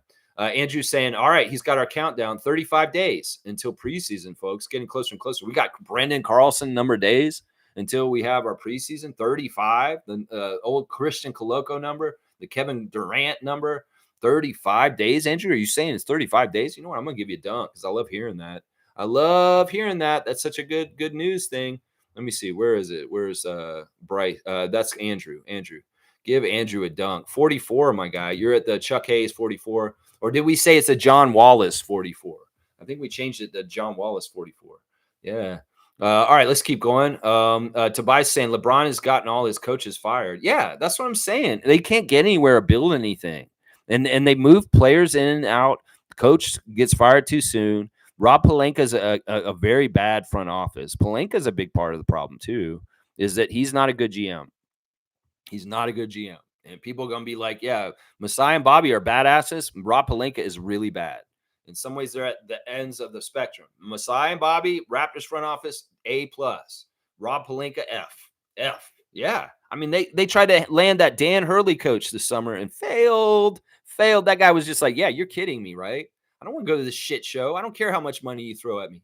I'll stay right here in my college job because, I know this is going to be a disaster. I've seen the pattern here. Who the hell wants to come coach y'all? Okay, JJ's doing it because he's friends with LeBron and they do a podcast. Yeah, that's how it gets to that point. Nobody wants to coach them because LeBron, they know what's going to happen. They know this is going to happen. It's career suicide for a coach in some ways. That's right. Bryce is saying, yeah, y'all have a good day, man. Y'all hate on LeBron so much. It's sad, man. He got the Lakers a chip and y'all say they aren't competitive. Y'all just hate. Bryce, man, I don't want to turn you off from this, but yeah, we do hate on the Lakers because once again, this is what I'll say. The Lakers get way too much that they don't deserve. And the epitome of this, what we're talking about today is part of it. They have the most nationally televised games this year. In some ways, they don't really deserve that. I say the Celtics do, partly because they're the champs, and I hate the Celtics. But I'd say the champions deserve it. I'd say the Dallas Mavericks. I'd say the Oklahoma City Thunder. I say these teams that have more promise. And as Charles Barkley has said in the last couple of years, why are we showing so many Laker games on TV nationwide? because they're not a good product. They're not good to watch. And that championship, I don't count it. I'm telling you right now, they manufactured that chip for LeBron in the bubble in Orlando. In some ways, they really did script right for that one. But yeah, I mean, listen, it's just differences of opinion. You can think it's sad, but honestly, we can all have our own different opinions. And on this one, I mean, I get it. Some people are Raptors fans and LeBron fans. That can exist, but to me, it's usually newer fans, and the older fans realize the stupid stuff that happened with LeBron around us. In some ways, he was very cocky when he was beating us on the Cavs, and it's just something you just kind of hate. Yeah, you got to hate it. Listen, I can respect LeBron after he's done. I'll respect him after he's done, just like I did for Kobe. I hated Kobe when he played still too. I did. I absolutely hated Kobe. And then he retired, and I was like, okay, I can respect Kobe. And then he died, and I was like, wow, Kobe's just a legend, and this is just really sad. And I have way more respect for Kobe Bryant after he retired. But when he was playing, he was so good. I mean, I'm not afraid to say this with what's happened. I hated Kobe, but I hated Michael too when he played too. I've always hated the best player in the league, Bryce. It's just part of the action of me being an underdog guy who goes for the underdog. And the person is the easiest, who's at the top, who just like is anointed the top person, whether it's Michael Jordan, Kobe Bryant, LeBron James. I've hated all three of them when they've been at top, but I respect them after they retire. Michael Jordan is amazing. I have so much respect and love for Michael Jordan since he retired, but I hated him when he played. It's just the action of it. It's the way it works. Let's see. Cowboy saying 35 days. Let's go. That's right, Cowboy. That's right. Tobias saying, I don't count the bubble ring as an actual ring. If he doesn't have the 4-month layoff, he doesn't win shit. And what has he done since 1-8 versus Denver, the last 2 playoff series? Boom goes the dynamite. I love the stat check. 1-8 versus Denver, the last 2 playoff series. There you go. That's going to give you a dunk, Tobias. That's going to give you a dunk. That's very interesting factoid. And that's true. That's true. I mean, listen, they're going to put a team on blast this whole entire season that may not even make the playoffs. Seriously. In some ways, don't tell me. As much as Bronny's getting handed stuff that he doesn't deserve, the Lakers are too. This is what I'm going to say right now. Yeah. And I think a lot of people around the NBA would agree with us. Not even, Laker fans won't, obviously.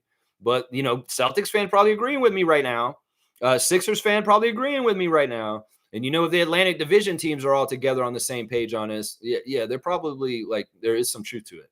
Yeah. Smooth saying, what I don't understand is how anyone could possibly think LeBron James is greater than Michael Jordan. Well, it's the quantity versus quality argument, honestly. You can look at LeBron and say, yeah, quantity-wise, he wins. But quality-wise, Michael wins. So I don't know. What do you prefer in your life? Do you want quantity or quality? I think most people like quality, not as many, but very, very good. And that's kind of the argument there, is that Michael is quality. And in some ways, LeBron is just a lot of quantity in some ways. Yeah. Tobias saying, I don't even have LaFlop in my top 10. Bryce says he's the GOAT, and that's fine. And you know what? I'm going to give Bryce a dunk for withstanding our LeBron hate and, still standing with what he stands for. And he's saying that LeBron is the GOAT. You know what, Bryce? I don't mind a person standing on his own in this kind of way, and I'm going to give you a reward for it. I'm going to give you a dunk. So, yeah, Bryce is going to get a 5-pointer right here. He's at 45. He's got the Rexdale bus coming down with Delano Banton. That's right. There you go. There you go. My top 10 overall in the history of the NBA may be shocking to some people. In some ways, I'm not going to put a lot of current players on it. Hardly any, honestly. I will put way more of the old legends on there. People like Bill Russell, Larry Bird, Magic Johnson, Michael Jordan. Yeah, Kobe Bryant, Tim Duncan. Like, when do we actually start talking about fucking Tim Duncan, people? Seriously. Who ever brings up Tim Duncan? Tim Duncan's the opposite of LeBron James. Seriously, this guy is no self-promotion. None of this, none of that. He deserves all more credit in the world. Tim Duncan, how many rings did he have? How many times did he miss the playoffs? What was his winning percentage this whole entire career? Nobody talks about him because he doesn't self-promote. In some ways, he's disappeared in the shadows. Younger fans may not even realize who Tim Duncan is in some ways. But yeah, he's somebody that doesn't get talked about at all. I'd say Tim Duncan's probably a top 5 all-time player in the history of the NBA, at least on the impact of winning and being so dominant and stuff like that. So, there's people we could put in there. I think LeBron is a top 10 player, though. I will disagree and say that he is somewhere in the top 10, Tobias, but that's your top 10. You can have it the way you want it. Yeah. Yeah, let's see. LeBron has done nothing but ruin the Lakers since signing. Yeah, for the most part, I agree with this. I really do think he's caused chaos and problems on that team. Now, part of it is it's not just him. It's like the recipe of it all. A shitty GM and Rob Pelinka, very weak coaches that have come in and just got shat on and come right out the revolving door. Then you got LeBron with his whole thing that he's doing. And then you got the fan nation. The fan nation and the media around the Lakers is very toxic. And they all add their little parts of why there's dysfunction about the Lakers team. They all add it. In some ways, they don't have a true leader. In some ways, they don't have a Messiah. Rob Pelinka is not strong enough to be that guy with LeBron around. LeBron is that guy. And once again, when your player is your strongest guy in your whole entire franchise, and he's trying to wear different hats like he did in the beginning, where he's trying to be the coach and the GM at the same time, he's not doing that as much anymore. But in some ways, is he still? Because Rob Pelinka is just a puppet for him? Or is JJ Redick going to be a puppet for him now as the coach? That's what I'm saying. There's a lot to that, what we're saying right there. Yes, we're saying some people forget the game today is designed for more scoring, more individual stats. Back in the 90s, it was more team-based. To be a superstar in that style of game was very, very hard.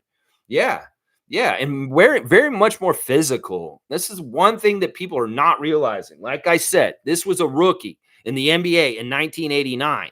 Look at his shoulders. Look at how much of a grown man he is already, and realize that this guy was putting you on your ass if you were coming into the court against the Trailblazers as a power forward in this league. I'm telling you, it is a lot different league because they had no hand checking rules and people could get physical with you with their arms. And just think about that with Michael. That's why somebody said recently Michael Jordan would score 80 in today's NBA because there's no hand check and nobody be able to stop him in any kind of way. You could barely stop him with hand checking. And people are going to think Michael Jordan be as good in this era. Bullshit. Trust me, if you have prime Michael Jordan in today's era, he might be averaging 80 points a game because he could do it all. Seriously. And I think that this point by Smooth is right too. Is more of a team game and it was more all over the place. Some ways we go to people like Luka and Giannis and people like that way more than everybody else. They get a much bigger slice of the pie. And back in the day, I mean, Jordan was very much used a lot on his team, but Pippen was there too. You get some scoring from people like Paxson and Grant. So there were a couple of different options around, but Michael may have been the most lopsided player at that time. Most of the other teams had very balanced. There may be like a 20-point scorer like Isaiah Thomas, and then Joe Dumars is at 17 points. Bill Laimbeer's around 14 points. You know, that kind of stuff. That kind of stuff. That's right. Trevor's saying, Lex, what do you think of the NWSL abandoning the draft recast labor rights in sports? I don't even know what this is. I have no idea what you're talking about. If you guys posted this in the chat, I didn't read it. If it doesn't have to do with the Raptors or the NBA, I don't read it, Trevor. I don't read every one of y'all's links that you share. It's only if it's of interest to me. I have no idea what this is. What is NWSL? I'm sorry. I'm just not informed. I can't opine on it. So I'm sorry. I can't. Yeah. Smooth saying 6 for 6, no game sevens. He's talking about Michael's career in the finals. He won every single time he went, 6 for 6, and they never had to go to a game 7. Yeah, that's quality over quantity. That's what I'm talking about right there. Fiercely saying, judging for your description, Lex, it seems Gary Trent posted a thirst trap. I'm not even tempted to go look. Yeah, he did. He's in the sauna and he's all sweaty. That's what it is. Yeah, thirst trap. That's what they call it. Yeah, you don't want to see it? MJ, you're going to go see it. You probably will. You're lying. Let's see. Monique is saying, let's see. Monique is saying the fact that the Raptors only have 4 U.S. national games, I don't really care. Just give me in basketball, right? Well, I said 2 things about this. We need to work in the darkness and get better without them all being on us and watching us every step.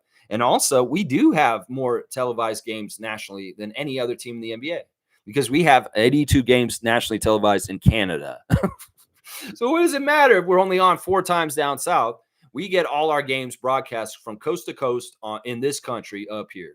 And that's part of the factoring too, and why we don't get as many games. Like, honestly, in some ways, when you look at the teams that are like us that only have one game on ESPN, it's the Wizards, the Trailblazers, the Pistons, and the Hornets, and the Nets. We're not as bad as those teams. We really, really aren't. We're going to be better than all of those teams this year. It's the fact that the NBA always takes into account that the Raptors have the Canadian market. And in some ways, that's part of the reason why we get discounted from stuff is because Adam Silver is taking into account, well, they get the whole entire country of Canada. And in some ways, they're going to get put on blast up there nationwide. And that's a big part of it right there. That's a big part of it right there. Yeah. Trevor's saying they ranked Grady number 15 in the Eastern Conference shooting guards. See, that's a slight. There's only 15 teams in the Eastern Conference, and they put him at the very end. I don't think that he's our starting shooting guard necessarily either. Everybody's anointing Grady as the starting shooting guard. I don't think that's true yet. I think that we need to see what happens in training camp, and people are getting ahead of themselves. In some ways, it is Grady's job to lose, but I don't think it's like set in stone in any kind of way. The other four starters are much more set in stone and will be starting. But that fifth starter is a wild card, and everybody who's just expecting Dick to be that fifth starter, you may be surprised who actually is starting instead. It could very well be Bruce Brown Jr. It could be Oshai Abaji. It could be Jacoby Walter, for all we know. So I would just say, Raptors fans, don't get ahead of yourself with just projecting Grady as the starting shooting guard for us. Sure, it makes sense. It's probably accurate. It probably is the incumbent and the person that probably will get it, but that is not for sure, is what I'm going to say right now. And that's a slight, Trevor. We don't care about these rankings. You came in with that garbage IQ ranking too. I'm like, I don't care about Bleacher Report's ranking, ESPN's rankings. None of them are realistic in their perception. That's it. Yeah. Bryce is saying, if my son was following in my footsteps, better believe I would fight for him just as much as Bron does. That makes LeBron look like a great father. I don't care what y'all say.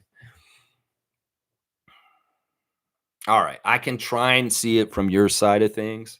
In some ways, okay, he's a great father. We can say that. But in some ways, he's not, because he's putting his son in an impossible situation. In some ways, he could do psychological damage to his son. In some ways, he's not protecting him very well, because what could happen is Bronny could be a huge failure, which is likely going to be what's happening. And he's going to have psychological problems because he didn't actually come through in the right way. In some ways, he's going to think for his whole life he may not have deserved what he got. In some ways, he may have guilt about that. So you can say that something, he's doing everything he possibly can. Well, this is the thing. LeBron James is the most powerful person in the NBA. He can do whatever he wants in the NBA. And in some ways, him doing that to help him, in some ways, isn't good. He needed to let his son do it on his own merit. And in some ways, this is a really bad experiment that's going to have this young man's mental state on the line in the middle of it. And that's why a lot of people are saying, I feel sorry for Bronny, because he's just set up to fail. And in some ways, if his dad was being more fair about things and not like lying, in some ways, they're lying about how good he is. They're trying to say he's this and this and this. That's bullshit. He's not. He's undersized. They lied about his height. They said he was 6'4". He's really 6'1". You can look at his stats at USC. He does not deserve to be in the NBA. There's guys across the nation on all kinds of different teams that should have his spot before him. And I'm just saying, sure, okay, his dad carved out that spot. He's doing everything as a great dad for him. But you know what? In some ways, he's hurting him, and he doesn't even realize it. So you can say that and take that take, but I could say he's going to cause mental anguish and stuff like that. This is the kind of shit like what happened to Gary Coleman and Macaulay Culkin and child stars. Well, their family puts them on blast and uses them for money, and they're absolutely horrible. And the parents have to get divorced from the kids because they're like using them. Macaulay Culkin, Gary Coleman, same thing. It's a similar kind of thing, like a child star. In some ways, it's not fair to Bronny. It really isn't. Now, I'm going to say this right now, Bryce. I think that the other son, Bryce James, is a real deal NBA player. And in some ways, if Bron had him as his older son and he was coming in normal and he was ready and he's showing the height and the aptitude and the ability to play in the NBA, I would accept this more. But I can see right through Bronny James's ability and that this is a farce. And what I'm saying, I'll stand with it. That they're going to do psychological damage to that young man just because of an ego play of playing father and son. And the blood will be on the hands of his dad. It'll be on Adam Silver's. It'll be on ESPN's. It'll be on the NBA as a whole because they allowed this to happen. In some ways, we're going to hear a sad story about Bronny James in the end. Watch. And it's going to suck. And it's going to be like it could have been avoided if people had just been a little bit more realistic about who he is and what he's supposed to be doing. Yeah. I mean, I understand your standpoint. And, yeah, fathers want to give everything to their son. And some people say, yeah, that's a great dad that does that. But in some ways also, the fathers need to allow their son to earn what they're getting. And that's the thing that's the problem here. Smith saying, I didn't know Michael didn't take any kind of political stances. Maybe that might have something to do with it. Michael Jordan? I don't think that's totally true. I've seen Michael Jordan endorse certain people in certain places. I know that he was involved in some of the Chicago mayor runs around his city in Chicago.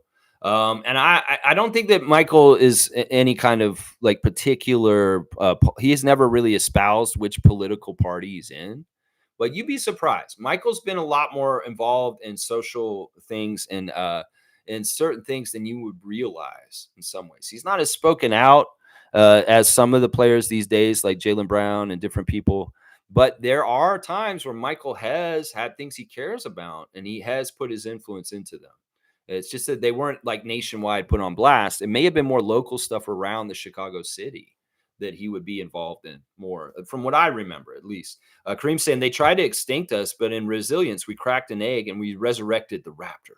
People, please temper your expectations. We will get there. Enjoy the effing process. It's all about the climb. There you go. I love that attitude by Kareem. He's not being funny, but he is actually being really on point about where we are at and where we should be kind of be as Raptors fans at this point. So 248, you're at 248. The dunk leader gets higher and higher. That's right. Tobias saying the drunk is crying because he has to be locked up until Thursday when his court date is. Yeah, who cares? In some ways, look, bro, you killed two people. He's crying. You know, he looks like an idiot. They showed a picture of his mugshot. And I'm like, yeah, this guy did this shit on purpose. I can tell. Yeah, it's going to be really ugly. And he really fucked up. I mean, seriously, you thought you ran over just two regular old Joes on the street and you just like, oh, whatever. What was even your judgment in running people down with the car like that? How angry do you have to get to lose all sense of logic and like common sense? Seriously, how angry do you have to get? Don't ever get that angry, y'all. Have control. Don't react. Don't overreact. It's really, really smart. The zen of being still and when things come at you and absorbing it and just kind of not reacting in the moment and then taking it in, mentally thinking about it right, and then reacting later in the right way after you've thought about it and deliberated is way more powerful. In some ways, I'm not saying don't react in a negative way or a mad way at something that happens to you where you get slighted, but don't do it in the moment. That's the worst time to do it. Yeah, if you have to plot revenge another way. But I would just say, yeah, the less reacting in the moment to people that are agitating you, the better off your life will be. And that guy driving in New Jersey that made a really, really bad mistake, really stupid idiot. Well, he probably should have taken a moment to count to five, breathe, and maybe just think about things in perspective his whole entire life. But if he's low functioning mentally, well, he has no idea. Well, you're probably going to go to jail for a good chunk of your life now, for the rest of your life now. And I'll bet you he'll get a murder charge. I'll bet you he will. Wayne saying that's the point. Societal ills he criticizes. He practices the same format in basketball to manipulate his advantage. His comment last season that they don't foul in that game against us is proof. Yeah. He honestly is. I see the parallels between LeBron James and Donald Trump as far as like trying to put their perception of the world out there as the real world, and it's not true. That whole thing about the fouls with us and playing our game when Darko said if this is a complete crap is totally true. LeBron is going with the company line of the NBA and Adam Silver and things. And in some ways, if it benefits him, he'll go ahead and just say bullshit, even though we know it's exactly not true. And that's part of the why I like the Angry Hoops Head challenge channel. Angry Hoops fan, when he breaks down LeBron and all the contact and all the things he gets away with, he's exactly right. And often he's talking about like, yeah, LeBron is so out of touch with the reality of the situation and how things gravitate and revolve around him. Like he's the center of the universe. He has no idea. And it's the same kind of stuff that I'm saying. Yes, men around him, just like Trump, and they both want to have their own reality and perception of what reality is in the world. And it's shaped by their egos. And I think that you're right, Wayne, about this also. Like if he's talking about social structures politically, and the way the economics in the world is, and there needs to be more fairness for people coming up, you're exactly right. He's a hypocrite in this situation. And your argument today has been very sound, and I'm going to give you some more dunks for it because I agree with this. I agree with this. In some ways, he wants to set up he's gaslighting Raptors fans when he's telling us, oh, no, we weren't fouling you guys, and you guys weren't fouling. The refs call it right. That is bullshit. They manipulated that game and made sure the Lakers beat the Raptors when we came to LA this last season. They absolutely did. It was the most egregious ref hit job we saw all season, to the point where our head coach was telling people, if you're going to decide the Lakers just have to win this game, why do we even fucking show up? Seriously. Seriously, you know what? But LeBron, it helps LeBron, so he's going to go ahead and go with it. 100 dunks for Wayne. You got the century mark. That's right. Alan's here. Good to see Alan Tam. Bam, son. Sid Vicious, Psycho Sid, rest in peace. Yeah, that's sad. Somebody put up a billboard for Sid Udi in Memphis. That's where he's from. He's from the border of Tennessee and Arkansas, and he's from West Memphis, which is on the Arkansas side. And of course, Sid, I mean, it's a beautiful tribute. Like somebody, a fan, I guess, bought a billboard in that community and put it, "We miss you, Sid." And the man just died last week. It's really, really sad. Really, really sad. Bam, son. Bam. Bryce is saying, it turns me off to the complete max. I'm sorry, guys. It just never understood why people hated Braun, man.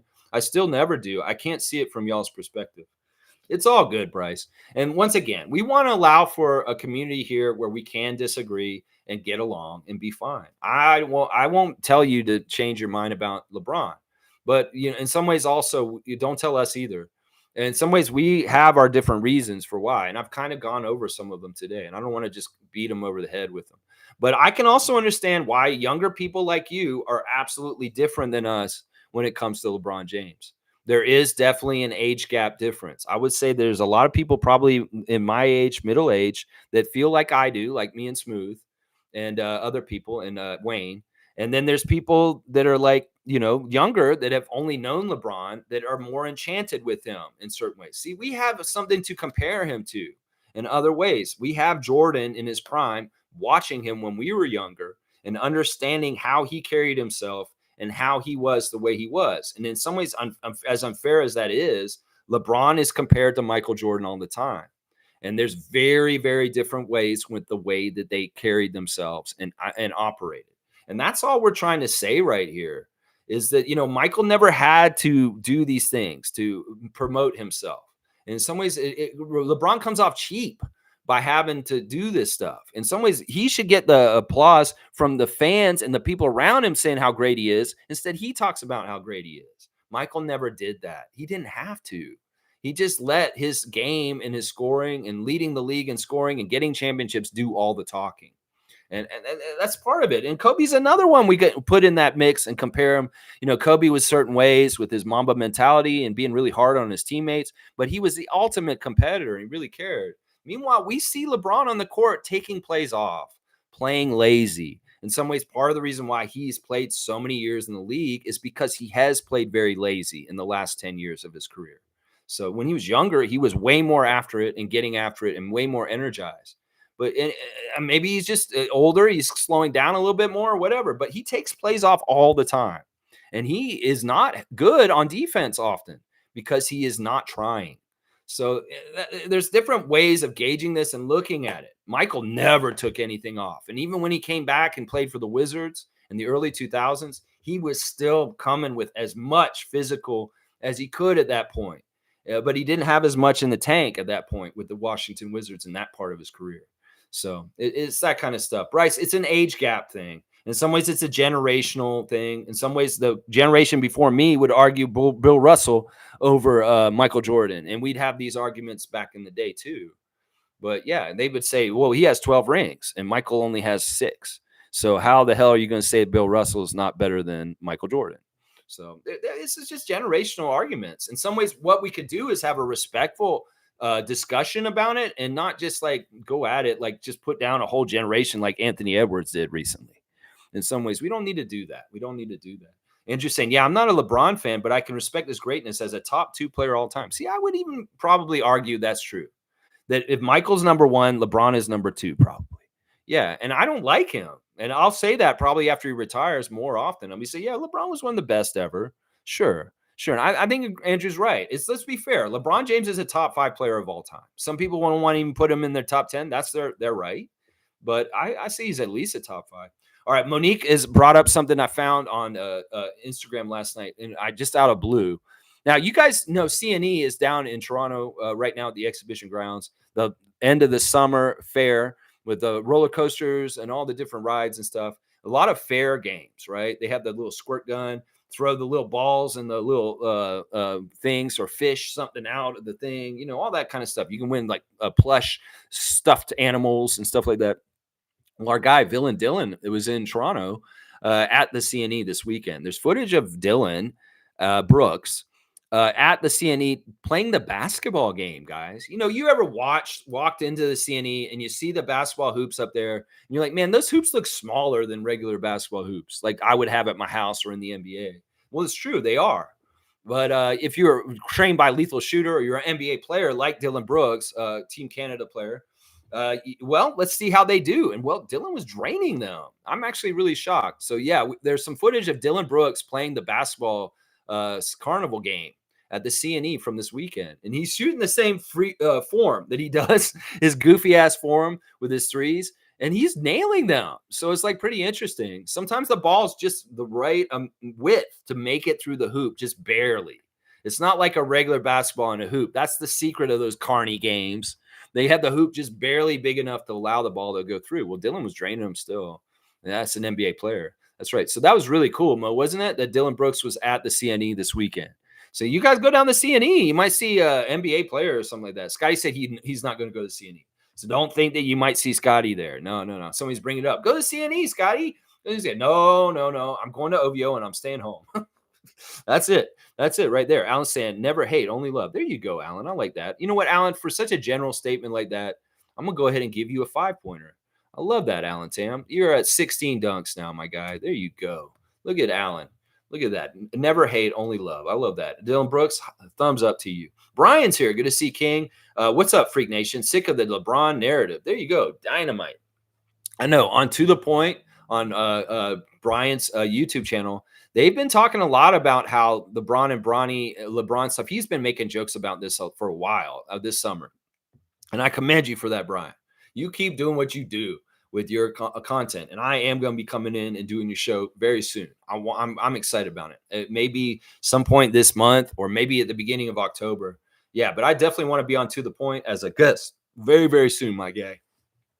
And I hope you're having a great weekend, Brian. Always good to see you in here. Y'all give him a subscription on To The Point. That's right. Wayne's saying, I personally like and respect LeBron, but his nepotism nature is a turnoff. There's no denying that the Lakers are worse off, and unlike teams like us, their rebound is going to be longer. I think this is true. I think that in some ways he's done damage to this team over the last 5 or 6 years. That's going to take a long time for the Lakers to come back from when he does finally leave. I mean, you got to think about when he leaves, what's left? Anthony Davis, Roy Hashimura, Austin Reeves. I don't know. Is that team good enough to compete in the NBA? And it may be a little bit of a long climb for the Lakers to get back to relevancy unless they hit it a home run with getting some big players in the draft. But I don't think that's going to happen. I don't think that, like I said, Rob Pelinka is not a good GM, and he hasn't made good personnel moves for the most part. But yeah, I like LeBron as a person. I really do. I don't like him on the court, the way he plays, the way he whines, the way he's so just expects everything to go his way. And then also, like, he's such a bitch when he cries and whines. And then when he threw the ball at Scotty in frustration his rookie year, that was hilarious to me too.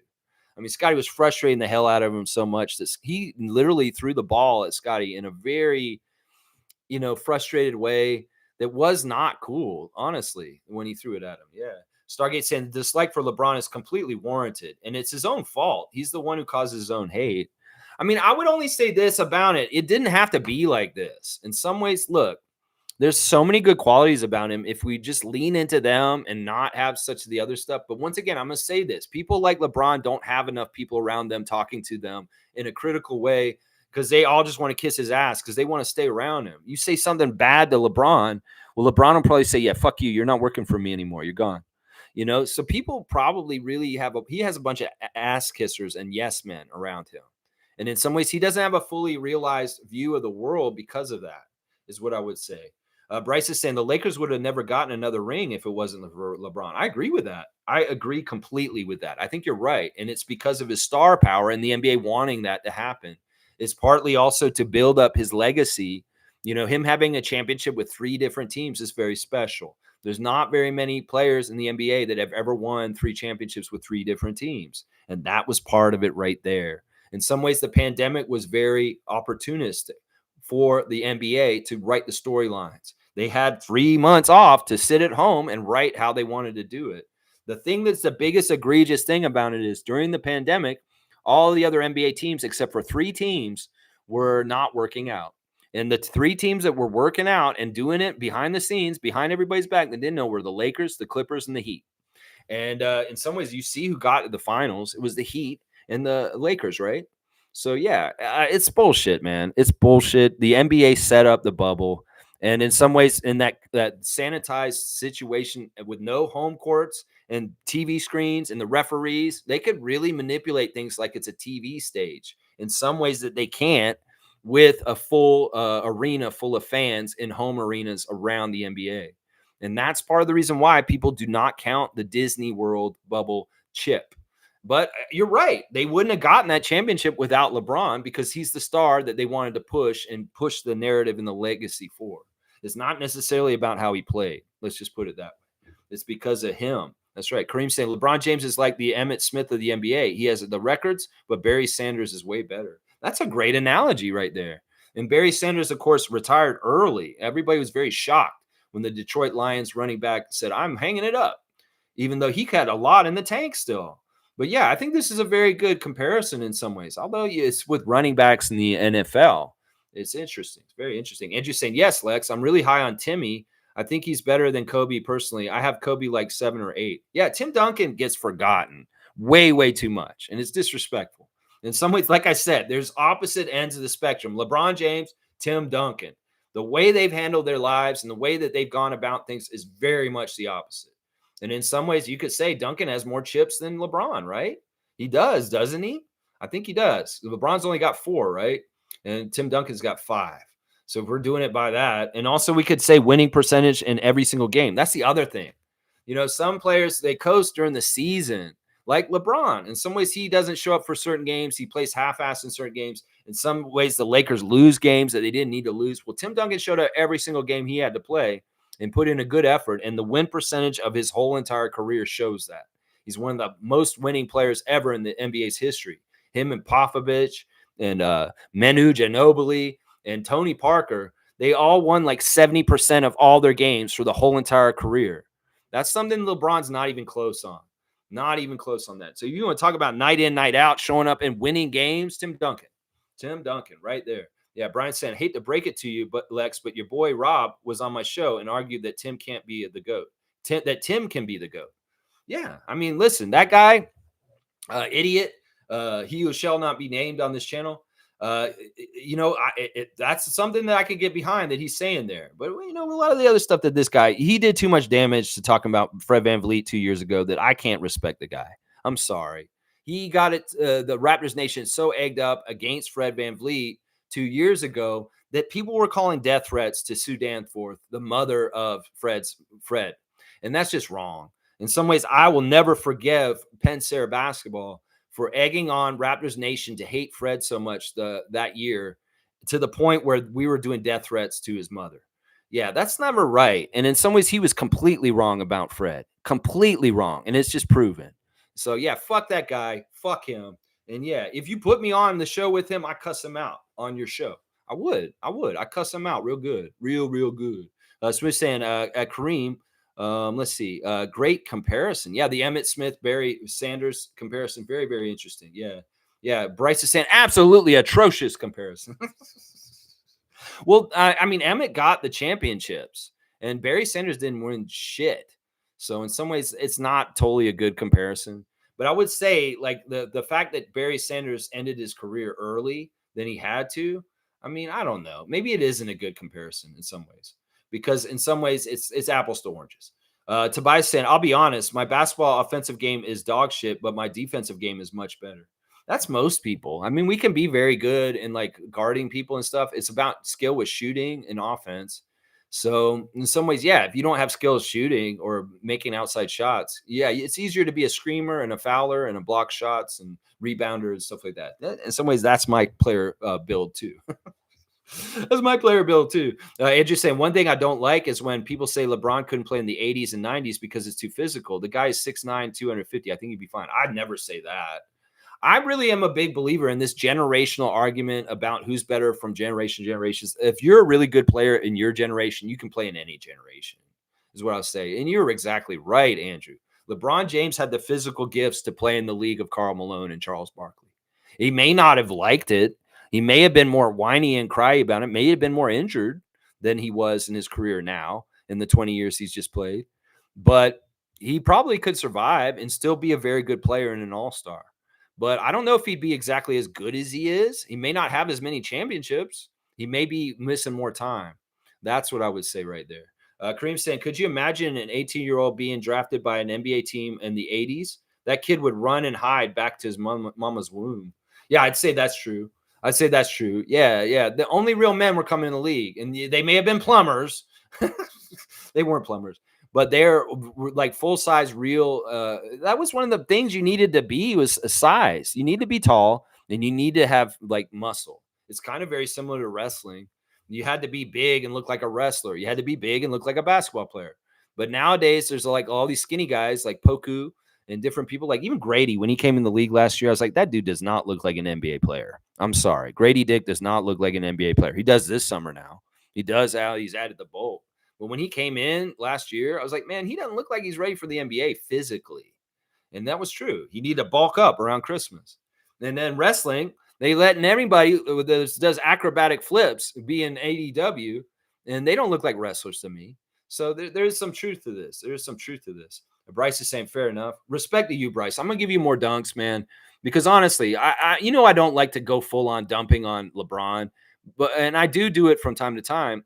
But today, because of the subject, in some ways, the Lakers getting the most games, it puts a target on LeBron to get talked about today. So 50 dunks for Bryce. I'm giving you the Admirals number, David Robinson. There you go. There you go. Fiercely saying, okay, all right, Lex. Challenged me, so I peeped on Trent's story. Honestly felt uncomfortable to watch as I don't know what he wants us to do with that information. I sure ain't reposting. MJ went and peeped on Gary Trent Sr.'s Instagram story, and it made her feel uncomfortable. Yeah, just imagine if you're in that sauna and you're at a gym and he comes in like that. Yeah, you probably get real uncomfortable there. Yeah, you don't know what you want him to. He's thirst trapping. He's obviously out on the market and he's looking for the ladies. Who knows how many slipped into his DMs because of that thirst trap he posted this morning. MJ, I'm gonna give you a dunk. That's hilarious. She's like, I feel uncomfortable now. That's so funny. That's so funny. Where's Fiercey? Fiercey. Oh my gosh, that was pretty good. All right, let me see. Where is it? Yeah, there we go. We're gonna give you a 3. 184. 184. Andrew saying at Kareem, Moses Malone and Daryl Dawkins were drafted out of high school in the mid 70s. Yeah, but these guys were man sized when they came in. They're like Shamshay. Shamshay's 18, but Shamshay looks like he's ready for the NBA already with his muscle. Well, Moses Malone and Daryl Dawkins, they were big men already at the age of 18. So they were fine coming in from high school. And also, we got to remember, Dawkins came into the ABA, I believe. So that league was a little bit different at that time than the NBA. But Moses, yeah. I mean, Moses was a phenom. He needed to come straight into the NBA at that time. The rules were weird at that time. And then they stopped letting high school players come in for a while. And then they started letting them come back in again. And then they stopped letting them come in again at another point. So, yeah, it's been back and forth on that. At least 1 year is where it's at. Mo's saying W stream, W vibes. Go Raptors for life. Keep up the great work, Lex. I appreciate you, Mo.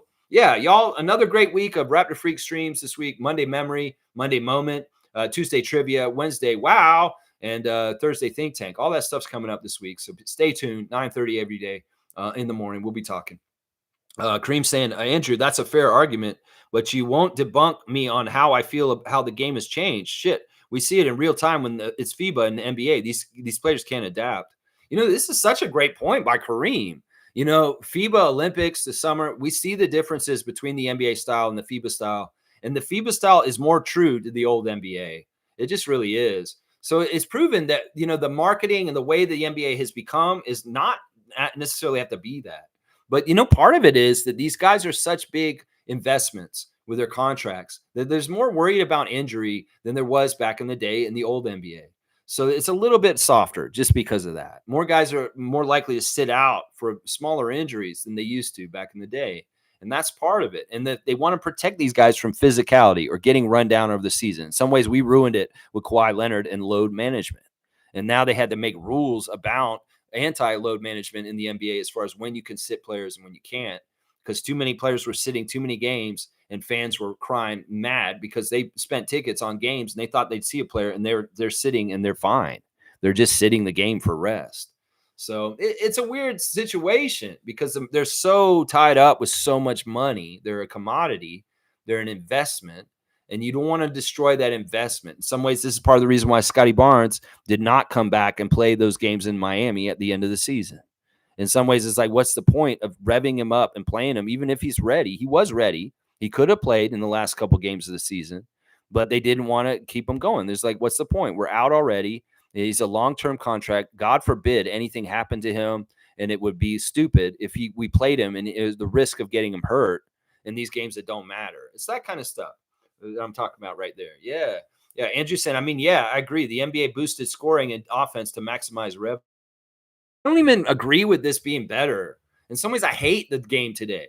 I like the balance, the yin and the yang of the offense and defense. There are a lot of fans out there of defense.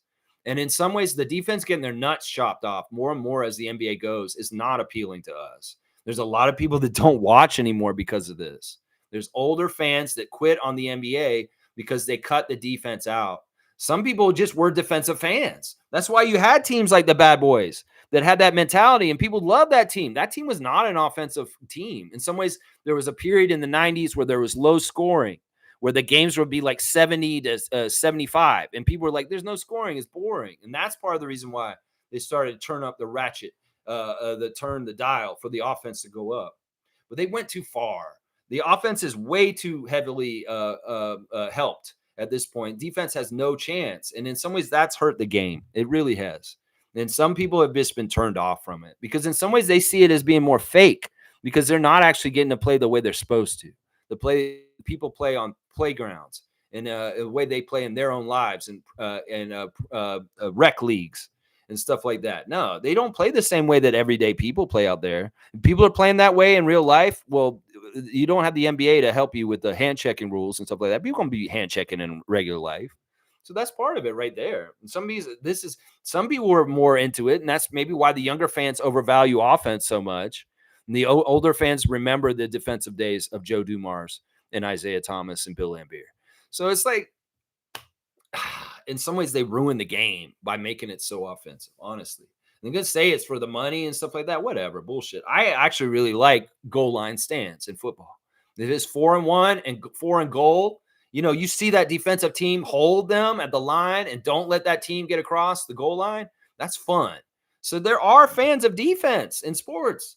And in some ways, I don't understand why the NBA is shunning us so much. I'd like to see more defense. In some ways, the Raptors, the way we were built 2 years ago with the long arm monsters, people like Precious, OG, Scotty, all these guys, we were such a defensive juggernaut. If they had just let us be more like we are, we would have won way more games and possibly been near the top. Maybe in some ways they saw the builds of some of the teams and like that. We go more defensive again. The Raptors are going to rise to the top of the NBA because they have all these crazy good long-armed athletes. In some ways, may have been part of the reasoning. It's like we don't like the teams that are more defensive oriented being at the top. We want to just help teams like Golden State. It's that kind of shit right there. Yeah, Trevor's saying ESPN has a new poll and they move quickly up to number 17. Still bullshit. Still absolute bullshit. I'm sick of these rankings. I ignore them now. I'm not even looking at ESPN's page anymore. It's useless. There's nothing there for me to learn anything about. It's all propaganda. Basketball are under clutch sports, so it makes sense why they're always kissing LeBron's ass. Well, it's because when they were getting towards the draft, everybody was making like opinions about Bronny.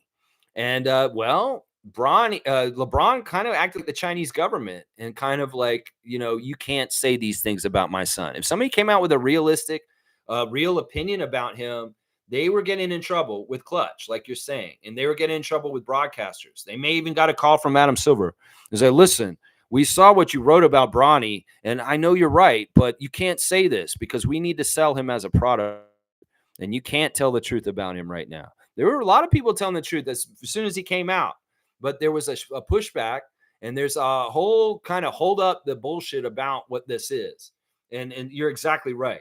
There were people in the media that would have done their normal job and would have said what they needed to say and the reality of it, but they were shut up because the media machine for the NBA has an investment in Bronny that's financial, is what I'm saying right there. That's what makes sense right there. Yeah, Fiercely saying, good, this is more realistic. Team IQ. Yeah, it's still bullshit. He's a top 10 point guard. It's still bullshit. Fiercely saying W stream. And most saying, so glad the Walter family enjoying Toronto. Let's go. Yeah, everybody's family is going to be coming up. I'm not going to cover Jacoby's sister and his mom. I'm sorry. In some ways, it's like if I covered every single family member, every single Raptors player, it's just too much. There's enough just covering the players and stuff like that. But I also can tell Jacoby Walter's sister is trying to get a lot of attention and in some ways off her brother's fame. And I'm not going to do that. I'm not going to put her on blast for that. Because in some ways, who are you? I want to know your brother. I want to watch him play. And in some ways, who are you? I don't care. That's all. I'm glad they're in Toronto and they're enjoying themselves, but no disrespect. I'm not going to cover everybody's family. Gary Trent Sr. played for the Raptors. That's why I cover him. And I'm not going to be covering everybody's family. I just can't. It's too much. All right, let's see. Anything else? Oh, the French coach has stepped down, guys. The guy who was coaching France in the Olympics, he's looking older anyway. Like it looked like he was probably near his end, but they're speculating that part of the reason why he benched Gobert is because he could get away with it because he knew he was on his way out. But yeah, he's stepped down as the coach of the Olympic team for France on the men's basketball. So there's going to be a new French coach coming up. So yeah, that's just a little news and note right there.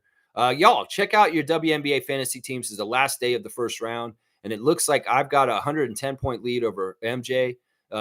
James is down by about 80 to Meredith, the defending champion. So it's going to look like it's going to be Raptors Freak versus Meredith next tomorrow. David has got a slight lead over Morgan. It's about 11 points. Morgan still has a chance today, but it's a little slow, light. And there's an even closer game between Cool Cat and Kareem. It's only a 7-point lead for Cool Cat right now. So very much in play in that other bracket and the other two matchups, who's going to be going forward to the second round. So, and I see Morgan's made some moves this morning. So she is trying. She's going to be trying to get you, David, is what it looks like right there. All right. I guess I'm right at almost 2 hours. So we'll go ahead and get done. Yeah. Fiercely saying that IQ is a top 10 point guard in this league. I agree with that. And don't be saying that he's the 19th best point guard in the Eastern Conference. That's crazy. There's only 15 teams in the Eastern Conference. That don't make no sense. Fiercely saying, I'm going down in fantasy, but it was really fun, and I'm happy. I got a decent record. Hope David is proud of me. I'm proud of you. I mean, I'm looking at where you were last year. You were out, and you did not make the playoffs last year. You made some mistakes, but you learned so much this year, and you were a fantastic competitor all year long, Fiercely, in some ways. So, yeah, no, all respect to you, and I appreciate playing you this week. It's been a lot of fun. And, yeah, we'll be playing again next year. And I'd also like you to play the NBA fantasy, too. Let's take this real seriously. People are already asking me, Lex, are we doing a fantasy basketball league for the Raptor Freaks? Of course we are. But we won't do the draft and get our fantasy teams for the NBA until sometime in October, probably during the preseason or just before it, maybe the very beginning, maybe a month from now. We'll do our fantasy draft for that. And if you're interested, let it be known, and I'll add you guys. We'll be probably promoting it very much in the weeks to come.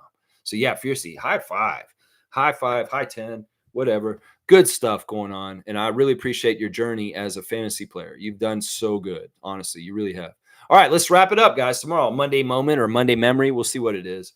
And I'll be back at 9:30 a.m. She's counter in for NBA, of course, for sure. All right, y'all. I appreciate everybody. Remember, listen, the NBA is going to try and delineate who's good and bad by giving Christmas games or marquee games and their schedule, and putting people on national television. None of that shit matters. If the criteria mattered, the Lakers wouldn't have the most games. The team that had the best record last season, the Celtics, would have the most games. They're the champs too. But no, it's not that way. It's crazy at the top. Who has the most games? It is what it is. And I want to remind all the Raptors fans, we are on national television way more than 4 games. We're just on national television in Canada, like almost every single one of our games. So our exposure and us being on blast is happening no matter what. And also, we're a work in progress. We don't need to be showing everybody every step of us progressing from our rebuild. And in some ways, it's probably a blessing in disguise that we are not getting a lot of national television games this year. Now, if it pisses Scotty off, if it bugs him, well, Scotty, go do something about it. That's what I say to you. You can get us more national televised games yourself alone. And I know you will.